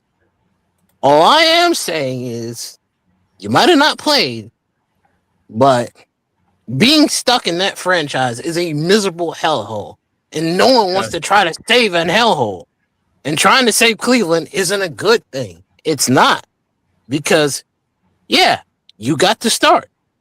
That's because Dylan Gabriel turned out to not much better than you or Watson. And he got hurt. And Watson sucks. But guess what? You're not much better. You get to start. Yay. But you're starting on a team that doesn't know how to solve their QB problem. And you shouldn't have had to been the guy to solve their problem because they should have kept the guy that they had in 2020. But because they're stupid and incompetent beyond imagination, referring to the owners in particular, here you are, trying to save them from themselves. I understand you wanted to play, but this is the hell circle that you find yourself in. Good luck getting out. Yeah, he's one of in a sad factory known as the Cleveland. If you wanted to play, dog, you should have convinced Cleveland to trade you and Myles Garrett to the Rams. And Baker Mayfield. So that's the Cleveland. That's the Cleveland thing summed up in a nutshell. Yep. Now then, Evan did his 30 for 30. Yep. Now, since Jacob, when we did cover 30 for 30 after the draft. I missed it because let me explain. So during the draft, I had a thunderstorm happen in my area. Apparently, either a lightning bolt hit a transformer near my residence, or B, and I'm thinking this is the most logical, because of the rain rain causing the road to be slippery. A car lost traction and accidentally hit a pole. I'm thinking that's the more logical response. Caused a power outage across my neighborhood and nearby residences, and I was out of power for nearly 8 hours. Eesh, yeah. So basically, I missed out on the podcast. I was still able to draft my team. Thank God for cell service. But I was out of power, so I missed out on getting my predictions for the teams that Evan got during the draft special. So for that reason, that's what we want to cover them, as well as the recent teams that Evan got throughout the week before this Tuesday. And there are some teams. Let's see, 1, 2, 3, 4, 5, 6, 7, 8, 9 teams. Yes, and I do have the Vegas. Plus the one on Sunday, so 10 for me. Yeah, so I do have the Vegas odds already up on my tablet. So let's see here. I'm trying to figure out when was the last team he left off from. Just scroll down. Just scroll. I think the last team we were on before the power outage was okay. We were starting with New York, then Arizona, then New Orleans. We were on Tennessee. So we did cover Tennessee. So after Tennessee, I think did we discuss about the Rams? I mean, not the Rams, the Raiders. No. That's recent one that he just did. Like then that's where we'll start off at with Las Vegas. Yeah, the Raiders. The Raiders. Yeah, their Vegas odds is at 5.5. Given how go ahead. Little too high. I'll go 5. Yeah, I have to agree. I'm gonna have to agree. I'll take 5 as well, because honestly, they're basically on another rebuild, and they got a new quarterback, and they just got a new quarterback with and Fernando Mendoza, and Kirk Cousins is there to help teach him how to be an NFL quarterback. So I'm saying 5. Wait, did he? Wait, hold on. Let me double check to see if he did do the Raiders. Let me go to Evan. Evan, yeah. Ravens, Bucks. Sure, the Raiders were done, considering they were on the lower end of teams. I'm pretty sure he does them by record, so it was the Raiders after the Titans. Yes. The Commanders is next. Yeah, his team, the Commies. The what? The Commanders. The Commanders. The Commies. Yeah. Like what? He said Commies. I was like, what? Who? Yeah, you're funny. What's the Vegas odds there? 7.5 for Washington. 7.5. That's also a little too high. Yeah, I say low. I'll go 6. Yeah, I have to agree. I'll take 6. 6 or 7, but that's all. Yeah, 6 or 7. Because I expect Dallas and Philly to basically have control over that division. Seems like it. Yeah. Next up on the series is Atlanta. Oh Jesus! Here comes Dookie Mountain. 7.5, Jacob. 7.5 for the dead birds. That feels too high too. Yeah, so I'm saying 5. Me too, 5. I have this, but I don't know. I have the Saints winning that division. So yeah. The next team up was the Jets. AKA Jose's AKA Jose with a hot whatever the number is lower. 5.5. Lower. Lower. What the fuck? 5.5 for a team that has to worry about Buffalo and New England. No. 3. Yes, exactly. I was thinking I'm saying 1. I have to agree. One win? One. Because here's the thing. I'll go On that schedule, they have Cleveland and Arizona. If they win one of those games, they're for sure losing the other game. Done and dusted. 2 games. Fuck you. Okay. Wow. The next team up is the NFL's. So what the fuck you gonna do about it? Next team up is the NFL Traveling Clown Show. Browns. Yeah, 5.5. 6.5. Hell no. Y'all said 5.5. No, it's Cleveland? yeah, Cleveland. 6.5. 4. Yeah. 3. That's only gonna get 1. Yeah, 3. I'm going 3. Yeah, because you're going to give Deshaun Watson the ball. Good luck. I'm you saying have- this right now. I'm gonna be Cleveland, surprised if that's it's a team that's only going to get 1 win. You traded Myles Garrett to the Rams. By the way, now you're making your Rams look legit. I'm glad I got rid of dominated that the defense West. on my fantasy team for Jacksonville. So I'm going to say 3 for Cleveland. I say 2. All right. Anyway, I'm saying 2 next as well. up is Cincinnati. Cincinnati. I don't know what Vegas is smoking, but they're giving Cincinnati 9.5. No. I don't know why you're surprised that they're getting 9.5. Have you seen their offense? Fair. Yeah. Depending on their defense. Jamar Chase is one of the best wide receivers in the entire league. If I that know, offense has got everything going right for them, Yeah, but it's kind of hard to stop But them. the problem is their offensive line. Well, not really. All things considered, I've seen teams with much worse offensive lines, including theirs, get to a Super Bowl. Fair. Yeah. I'm gonna go with Call me crazy. I don't think it's crazy that they get 9 wins. I would go further to say 9 wins. I think 11. I think 11 is actually possible. The dice are saying 9. Depending the defense stability from the Bengals. And I think The defense is the bigger question. Yes. They got rid of Garrett, I think, and I think they got rid of Hutchinson, I believe. No. Wait. Bigger than their offensive line? Excuse me? Jacob. I think Jacob says it. I was saying bigger than their offensive line. You know, they're concerned the defense is bigger than their offensive line. Oh. Yes. Yes. Oh, yeah. Carter, the Cincinnati Bengals went to the Super Bowl with a bad offensive line. I do see a point. Just to be sure, Hutchinson did left Cincinnati to Baltimore. Oh, yeah, from that. You mean Hendrickson? You mean Hendrickson? Silly me, yeah. He went to the Ravens after that incident from that Max Crosby. Yeah. The next team up was Minnesota. Yeah, the Vikings, 8.5. No. Higher.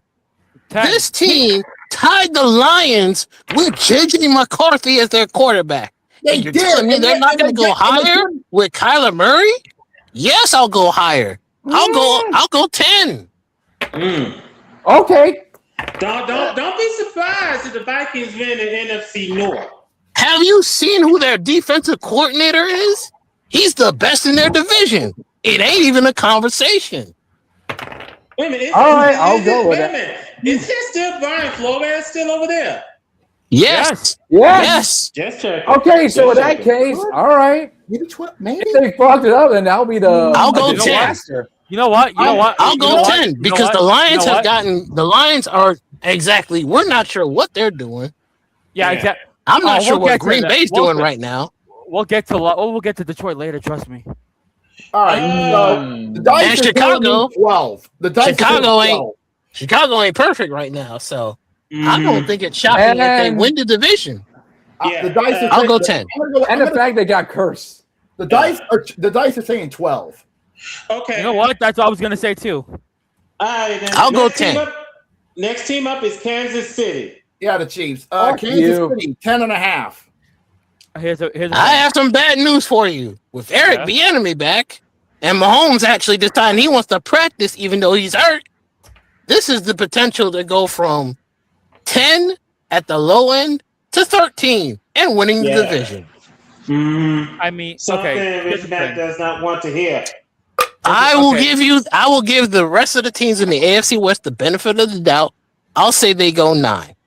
Wait, who are we talking about? Chiefs. The Chiefs. Yeah, that sounds about right. Their low end is 9, but their high end is 13. Yeah. So be worried. Sad, but you're right. I'll say 11. Okay, so here's what I'm. Go ahead, Jose. I was gonna say that with Mahomes coming back, he's gonna be limited to what he can do. So he's mostly gonna be passing the ball and throwing it instead of running. Well, he don't need to run when you have Kenneth Walker. I was about to say he's fucking Patrick Mahomes. Yeah. So I'm gonna go. I'm gonna go 12. All right. Next team up is Miami. Miami with the tie with Arizona with the lowest win total at 3.5. Jesus. Honestly, they could go higher, but I'm going no higher than 4. No higher than 4. Yeah, 4. You have Malik Willis, Davon Achane, and that's about it. Or as I like to call them, the Miami Packers. By the way, I got a question. Who's their quarterback? Malik Willis. Malik Willis. Okay, so there's nobody there. All right. And the coach is from the Packers. Hey, I wouldn't talk too much. I wouldn't talk too much shit considering he was on a team that had a better record than your Lions. GM is I know. Yeah, Lions. All right. Next team up is Dallas. Oh boy, the fun again. What's the Vegas odds? 8.5. 8.5. I have some bad news for you. I have them going higher. 11. That is wow. I was thinking about 9 or 10. Wow. You know the worst part is I have to agree with them because they have not got. You know what the worst part is? You know what the crazy thing is about Dallas? They've been quiet. There hasn't been any drama at any point during this all season with them. That's not good. Thing. They've been That's quiet. not good. And that should be terrifying. If they're quiet throughout this offseason and not have any drama, something tells me Jerry's finally got off his ass and started taking this seriously. It's like a cartoon. The only thing that's stopping Dallas from winning this division is Philly. And I'm not sure if Philly can stop them right now. I'm not sure. By the way, hold on a minute. Give me a sec. Like the Phillies, they already got Nick Sirianni. They got a new offensive coordinator. It's like, do you think that new one's going to help with making their quarterback look strong again? I don't know. Jalen Hurts? I mean, I'm going to be fair with you. There's a lot of slander that gets thrown around about Jalen Hurts. All I'm saying is Justin Herbert deserves way more slander than anybody's willing to throw out there. Right. Justin Herbert has no playoff success. But everybody wants to slander Jalen Hurts and Lamar Jackson. Politely eat my dick from the back of my ass. Give that energy you get to Justin Herbert. Watch the game. By the way, Ray, to answer your question, it's been me. Yeah. The next team up is Detroit. Now we get to Jose. Now we get to Jose. And Vegas has Detroit at 10.5. That's this is tough. I'll be honest with you. That schedule's looking brutal. Vikings QB with Packers. Bears. I don't know about the curse. Honestly, our schedule's looking brutal, right? Because we got Buffalo, we got the Packers, we got Minnesota. I think I might go low on that. Yeah, I have to agree. I'm going to say 9. Yeah, I can't go higher or lower, so I'm going to give you a ceiling. Yeah. Your low end is 8. Your low end is 8. Your high end is 12. Here's the thing, right? 8, 9, 10, 11, 12. So 10 wins is the minimum. Yeah, here's the middle ground. So here's the thing, right? Here's what I'm thinking. Because what did I say last season that our handicap is? Your coordinators. Bingo. Exactly. What did I say in my So words? that can be If being they too weren't- aggressive instead of taking points. No, it's that and if our OC and DC aren't deer in fucking headlights, we should be able to smooth this out. Guess what happened? There were deer in headlights, and we self-combusted against Minnesota. Yeah. So The Minnesota team that finished ahead of you in the playoffs, even with JJ McCarthy. Yes, You guys are in a very bad spot right now. No kidding. Exaggerating when you hear something like that. And guess what? It's gonna get worse because ROC is Drew Petzing from Arizona. Yeah. I'm not even gonna give him I'm not even gonna give him a full season. He's got 9 games to win me over. All right. He's got 9 games. So that's within the ceiling. So Yeah, I have them. I'm going. low I'm end gonna say 8. this. Yeah. Well, yep. 9 and 8. 9 and 8. We're gonna miss the playoffs. 9 and 8. All right. Okay. Low end God. 8, high end 12. Yeah. you hope to God Gibbs middle will do a ground better 10. job since he's paid big. Matter of fact, I'm gonna give you our final record. Our final record is gonna be 9 and 8. Right? What about 500? We'll Yeah, see. right about 500. We're gonna be missing the playoffs. We'll If see. we somehow, right. if we somehow make the playoffs with a 9 and 8 record, God damn it, we took Steeler Magic and we're gonna be out on the first round. Who's next? All right. It's Indy. Cody's turn. It's The Colts? It's the Colts. Oh boy. And Cody likes to be the bandwagoner because Vegas being logical says 8.5. Low. There's a reason why. No. Before y'all interject, I want y'all to know what Cody said about this. He said that the Colts is going to win, I think, around like 12 games. Okay. That might be too high. However, I need y'all to pause for a second. I don't think it's improbable that they at least go second in their division. Houston has a problem with QB right now. At least Daniel Jones, when he was playing and when he was healthy, was competent. And do you remember what I CJ said? Stroud fell down the toilet. Do you remember what I said? And before until that he season improves, there is Yeah. no reason for me to trust Okay. CJ Stroud leading the Texans. There is no reason for me to trust that. Cody, after hearing the Vegas odds about 8.5, he says makes sense. So, are you fine with eight wins? Here's the thing. I do want to say this. Do you remember last season I picked the Colts to win the South? Yes, you did. I remember and that. look what happened. In the first 9 games, they were looking promising, and then it just immediately fell down. Yeah, a cliff. because Daniel Jones' Jones' injury. Yep. Yes. Yeah. Now, here's The thing. problem with all of this is that one, we're assuming a lot of things. We're assuming there's room for improvement. But Yes. there's also the Texans defense. Yes. That's the toughest defense in the entire league to play against. I mean, the only one that's probably the only one that's probably worse than that is the Seahawks, and I would maybe put the Rams. Texans above them. And the Rams. No, the Rams is above. The Texans. Rams is currently above the Texans because if Aaron Donald does not need to be fully himself, because Myles Garrett is sitting right there.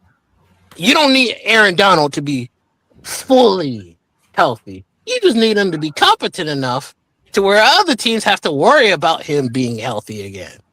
Well, honestly, I hate to say this, but I agree with Cody. Yeah. All right. Now we're about to be caught up. It is Carter's turn. It is the Buccaneers. All right, Carter, you're in the hot seat. Vegas has them at 8.5.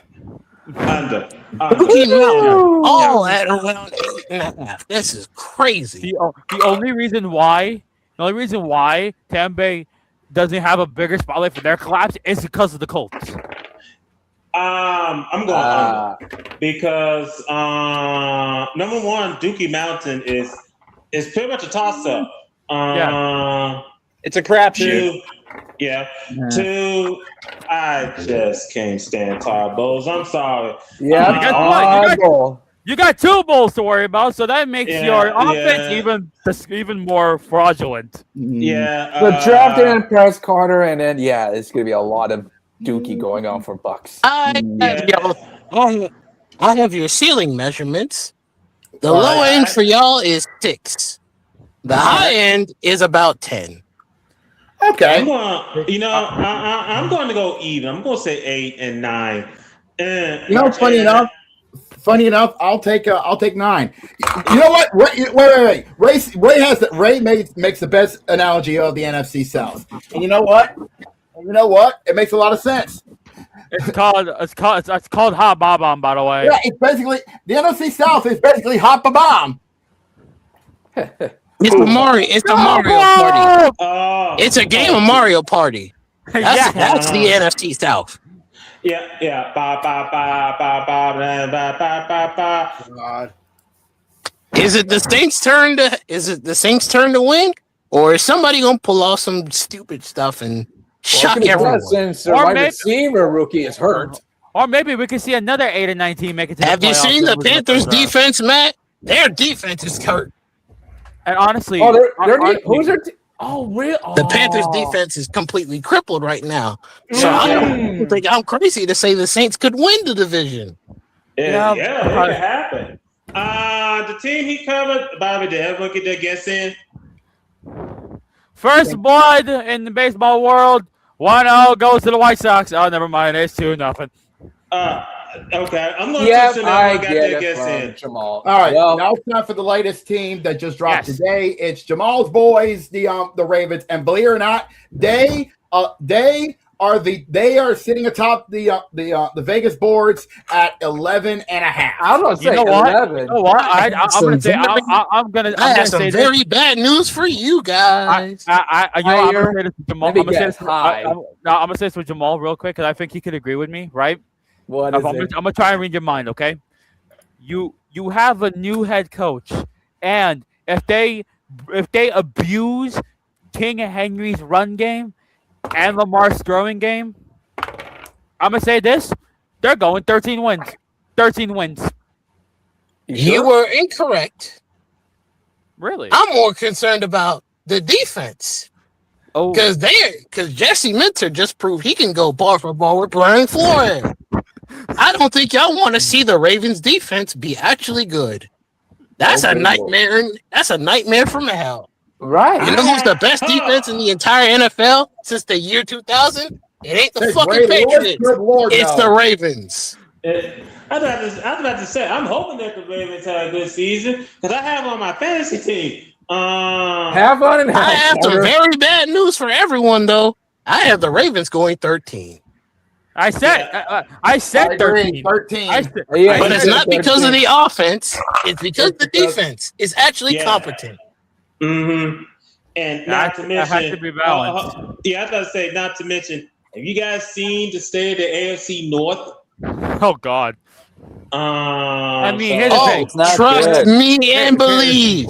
If anyone wants to see the AFC North be as mediocre, it would be me. Because then it makes the pounding that everyone else gets equally satisfying. And trust me, if the best case scenario for me happens where we win the AFC North, we run over the Chiefs and the Bills, and we get the Super Bowl, I am going to be the most insufferable human being on the face of the earth because none of you will ever be able to shut me up. I will talk all the shit as much as I want to. I don't give a damn if your team has 6 Super Bowls or 20. I will run my mouth blue and black till you all taste of how sweaty my balls are because I got to see Harbaugh get fired and this team wins the Super Bowl a year after. Good luck shutting me the fuck up. And on that note, get the cat. Oh, jeez. What did we learn on the show tonight, Greg?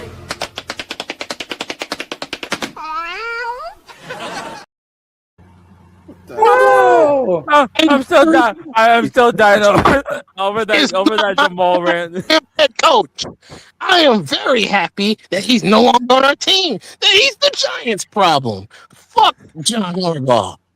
You mediocre piece of trash. All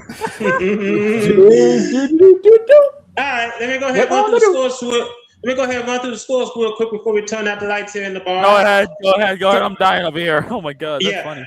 First and foremost, in the bottom of the fifth, the Red Sox are leading the Marlins. Red Sox are leading the Marlins 1-0. Bottom of the fifth, the Braves are leading the Tigers 1-0. Holy fuck, Ray! Top of the fifth, Freaking the Jose. Rockies. That was Ray, not me. Yeah. Top No, of it's the all your fifth. fault, Jose. Yeah. Top of the fifth, I Rockies blame are you, leading the. Jose. Let me finish. I'm sorry. Rockies lead the Nationals 2-1. Top of the fourth was scoreless between the Brewers and the Mets. Bottom of the third, the Astros are leading the Yankees 2-0. Oh, that reminds me. You're a Yankees fan. I'm pretty sure after seeing And Marlins just tied it up 1-1. All right. But I say I'm pretty sure, and I hope this is the right. I'm going to assume this is. I'm just going to assume this is the right one. Goober.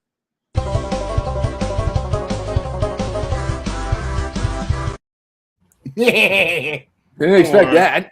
This could be the worst loss in history for the Yankees. Bases are loaded. 2 out and 2 strikes. Here's the pitch. Oh no! It is high, long, low, far, short. It is out of here. Grand slam. The Yankees suck. Susan's panties just flew off. I think I crapped my pants. The Yankees suck.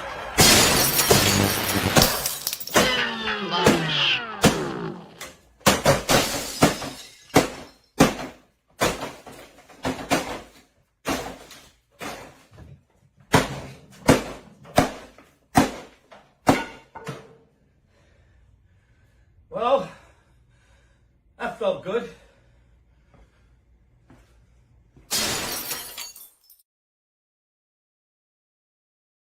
Kick it. It's just a Yankee. What do you Okay, expect? I have to ask. Was that Cody's job? Was that Cody's doing? No. No, Cody's a Cubs fan. That's such a Cody clip. I'm sorry, that's such a Cody clip. No, as Cody would say, that's Brandon after a Yankees game. Let me go ahead and finish. Yeah, let me go ahead and finish. You fucking wish. Okay, easy, gentlemen. Let me go ahead and finish. Warriors and Blue Jays, they're tied at 1 apiece in the top of the fourth. Bottom of the third, the Yankees are up 3-2. Wait a minute, what happened? Oh, it was a 3-1 home run. Because I said the Astros were up 2-0. And then we read about Aaron Boone. Yeah, Rays are leading the Dodgers 3-2 in the bottom of the third. White Sox are leading the Rangers 2-0 in the bottom of the first. And we are scoreless between the Orioles and the Cardinals. The what team? The Oreos? I never heard a cookie brand had a team name. I mean, then again, Penn State did get outbid by Crumble Cookies, so that's kind of fair. Really? True story. Let me check in the WNBA real quick. Yeah, let's do that. Yeah, checking the WNBA real quick. Check to see their scores. Right now, going on in the third quarter, the Sun are leading the Sky 44-29, 49-34. Excuse me. 49-34. Sun are leading the Sky in the third quarter. And this game is underway with the Wings leading the Fire 3-2. And we got the Mystics and the Mercury still to come. Anyway, ladies and gentlemen, we thank you so much for taking time out of your busy schedule to join us here this evening. Let me do this real quick. I slammed my fucking knee into I was being honest about Jalen Harris. I don't know why. I slammed my knee. knee. Take on me over which I get it. I slammed my knee into the door frame and it don't feel good. Ow. Well, first and foremost, if you like what you see, please subscribe to this channel, like this video, share this video, and when you do subscribe to our channel, please hit the bell. Whoops! I did it again. So you would know. You You had one job so that you would know whenever we stream. I want to thank Jamal. I want to thank Gurick. I want to thank Zach. I want to thank the fellas that are chatting with us on our live chat. I want to thank you all for joining us here this evening. I want to thank the fellas for joining us here this evening. I must say, fellas, this has been a wild night, to say the least. Yes, it has. Now I got one question real quick. Yeah. Does the NFL season start on September 3rd? No. Wednesday. They start after Labor Day. Yeah, on Wednesday. They start the Wednesday after Labor Day. So you That's get all I September need the to 10th. know. Yeah, the 10th. That's All the one. Yeah, the That's all I opening need day. to know. We're just a few weeks away. God damn it! Party's about to start, boys. Yeah, the season starts Hold your horses, Hold Mr. on, Lion fan. the season starts September the 9th with the rematch of the Super Bowl. Between the Patriots and the Seahawks. The reigning champions. We're going to talk about that in like 2 weeks. Because I do believe that Thursday we got to go off to Australia. For the Australia game. I think the Rams are. Yeah, I think the Rams are playing the 49ers. That doesn't look too good for the 49ers right now. So wait a minute, you're telling me that this injury-filled hospital, this walking hospital, is flying all the way to Australia to die in 100-degree weather? Hey, you know what? I wouldn't be surprised. I wouldn't be surprised if every single member of that team was injured, including Kyle Shanahan. Thank you. Have a nice day.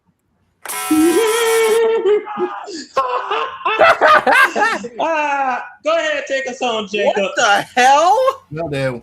What the hell? Wait, guys! I'm just seeing this. I'm just seeing this going out. Bottom first between South Side and Texas. What an ass whooping. Well, it's baseball. It's bottom of the first.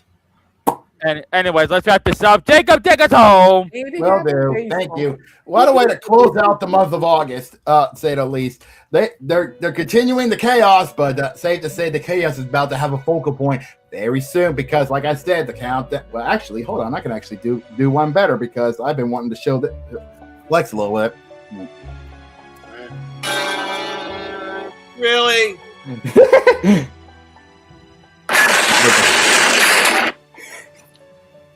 There we go. As I was saying, the countdown is on, boys. What a timing. Yeah, the countdown is on because this Saturday, it's week 0. College football is going to kick off the season. They're going to be the focal point for about 2 weeks because after that, on Wednesday, it's showtime. My name is Sting. Yeah, you're funny.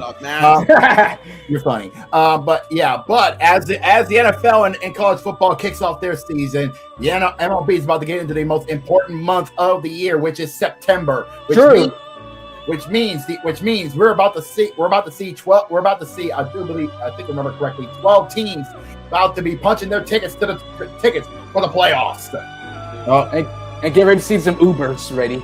Yes, and the Ubers will be ready to go as the Elimination Station is just about done and ready and ship shape as the train is too. So things are about to get very interesting as we're about to hit 30 more days before we kick off the playoffs for the Commissioner's Cup.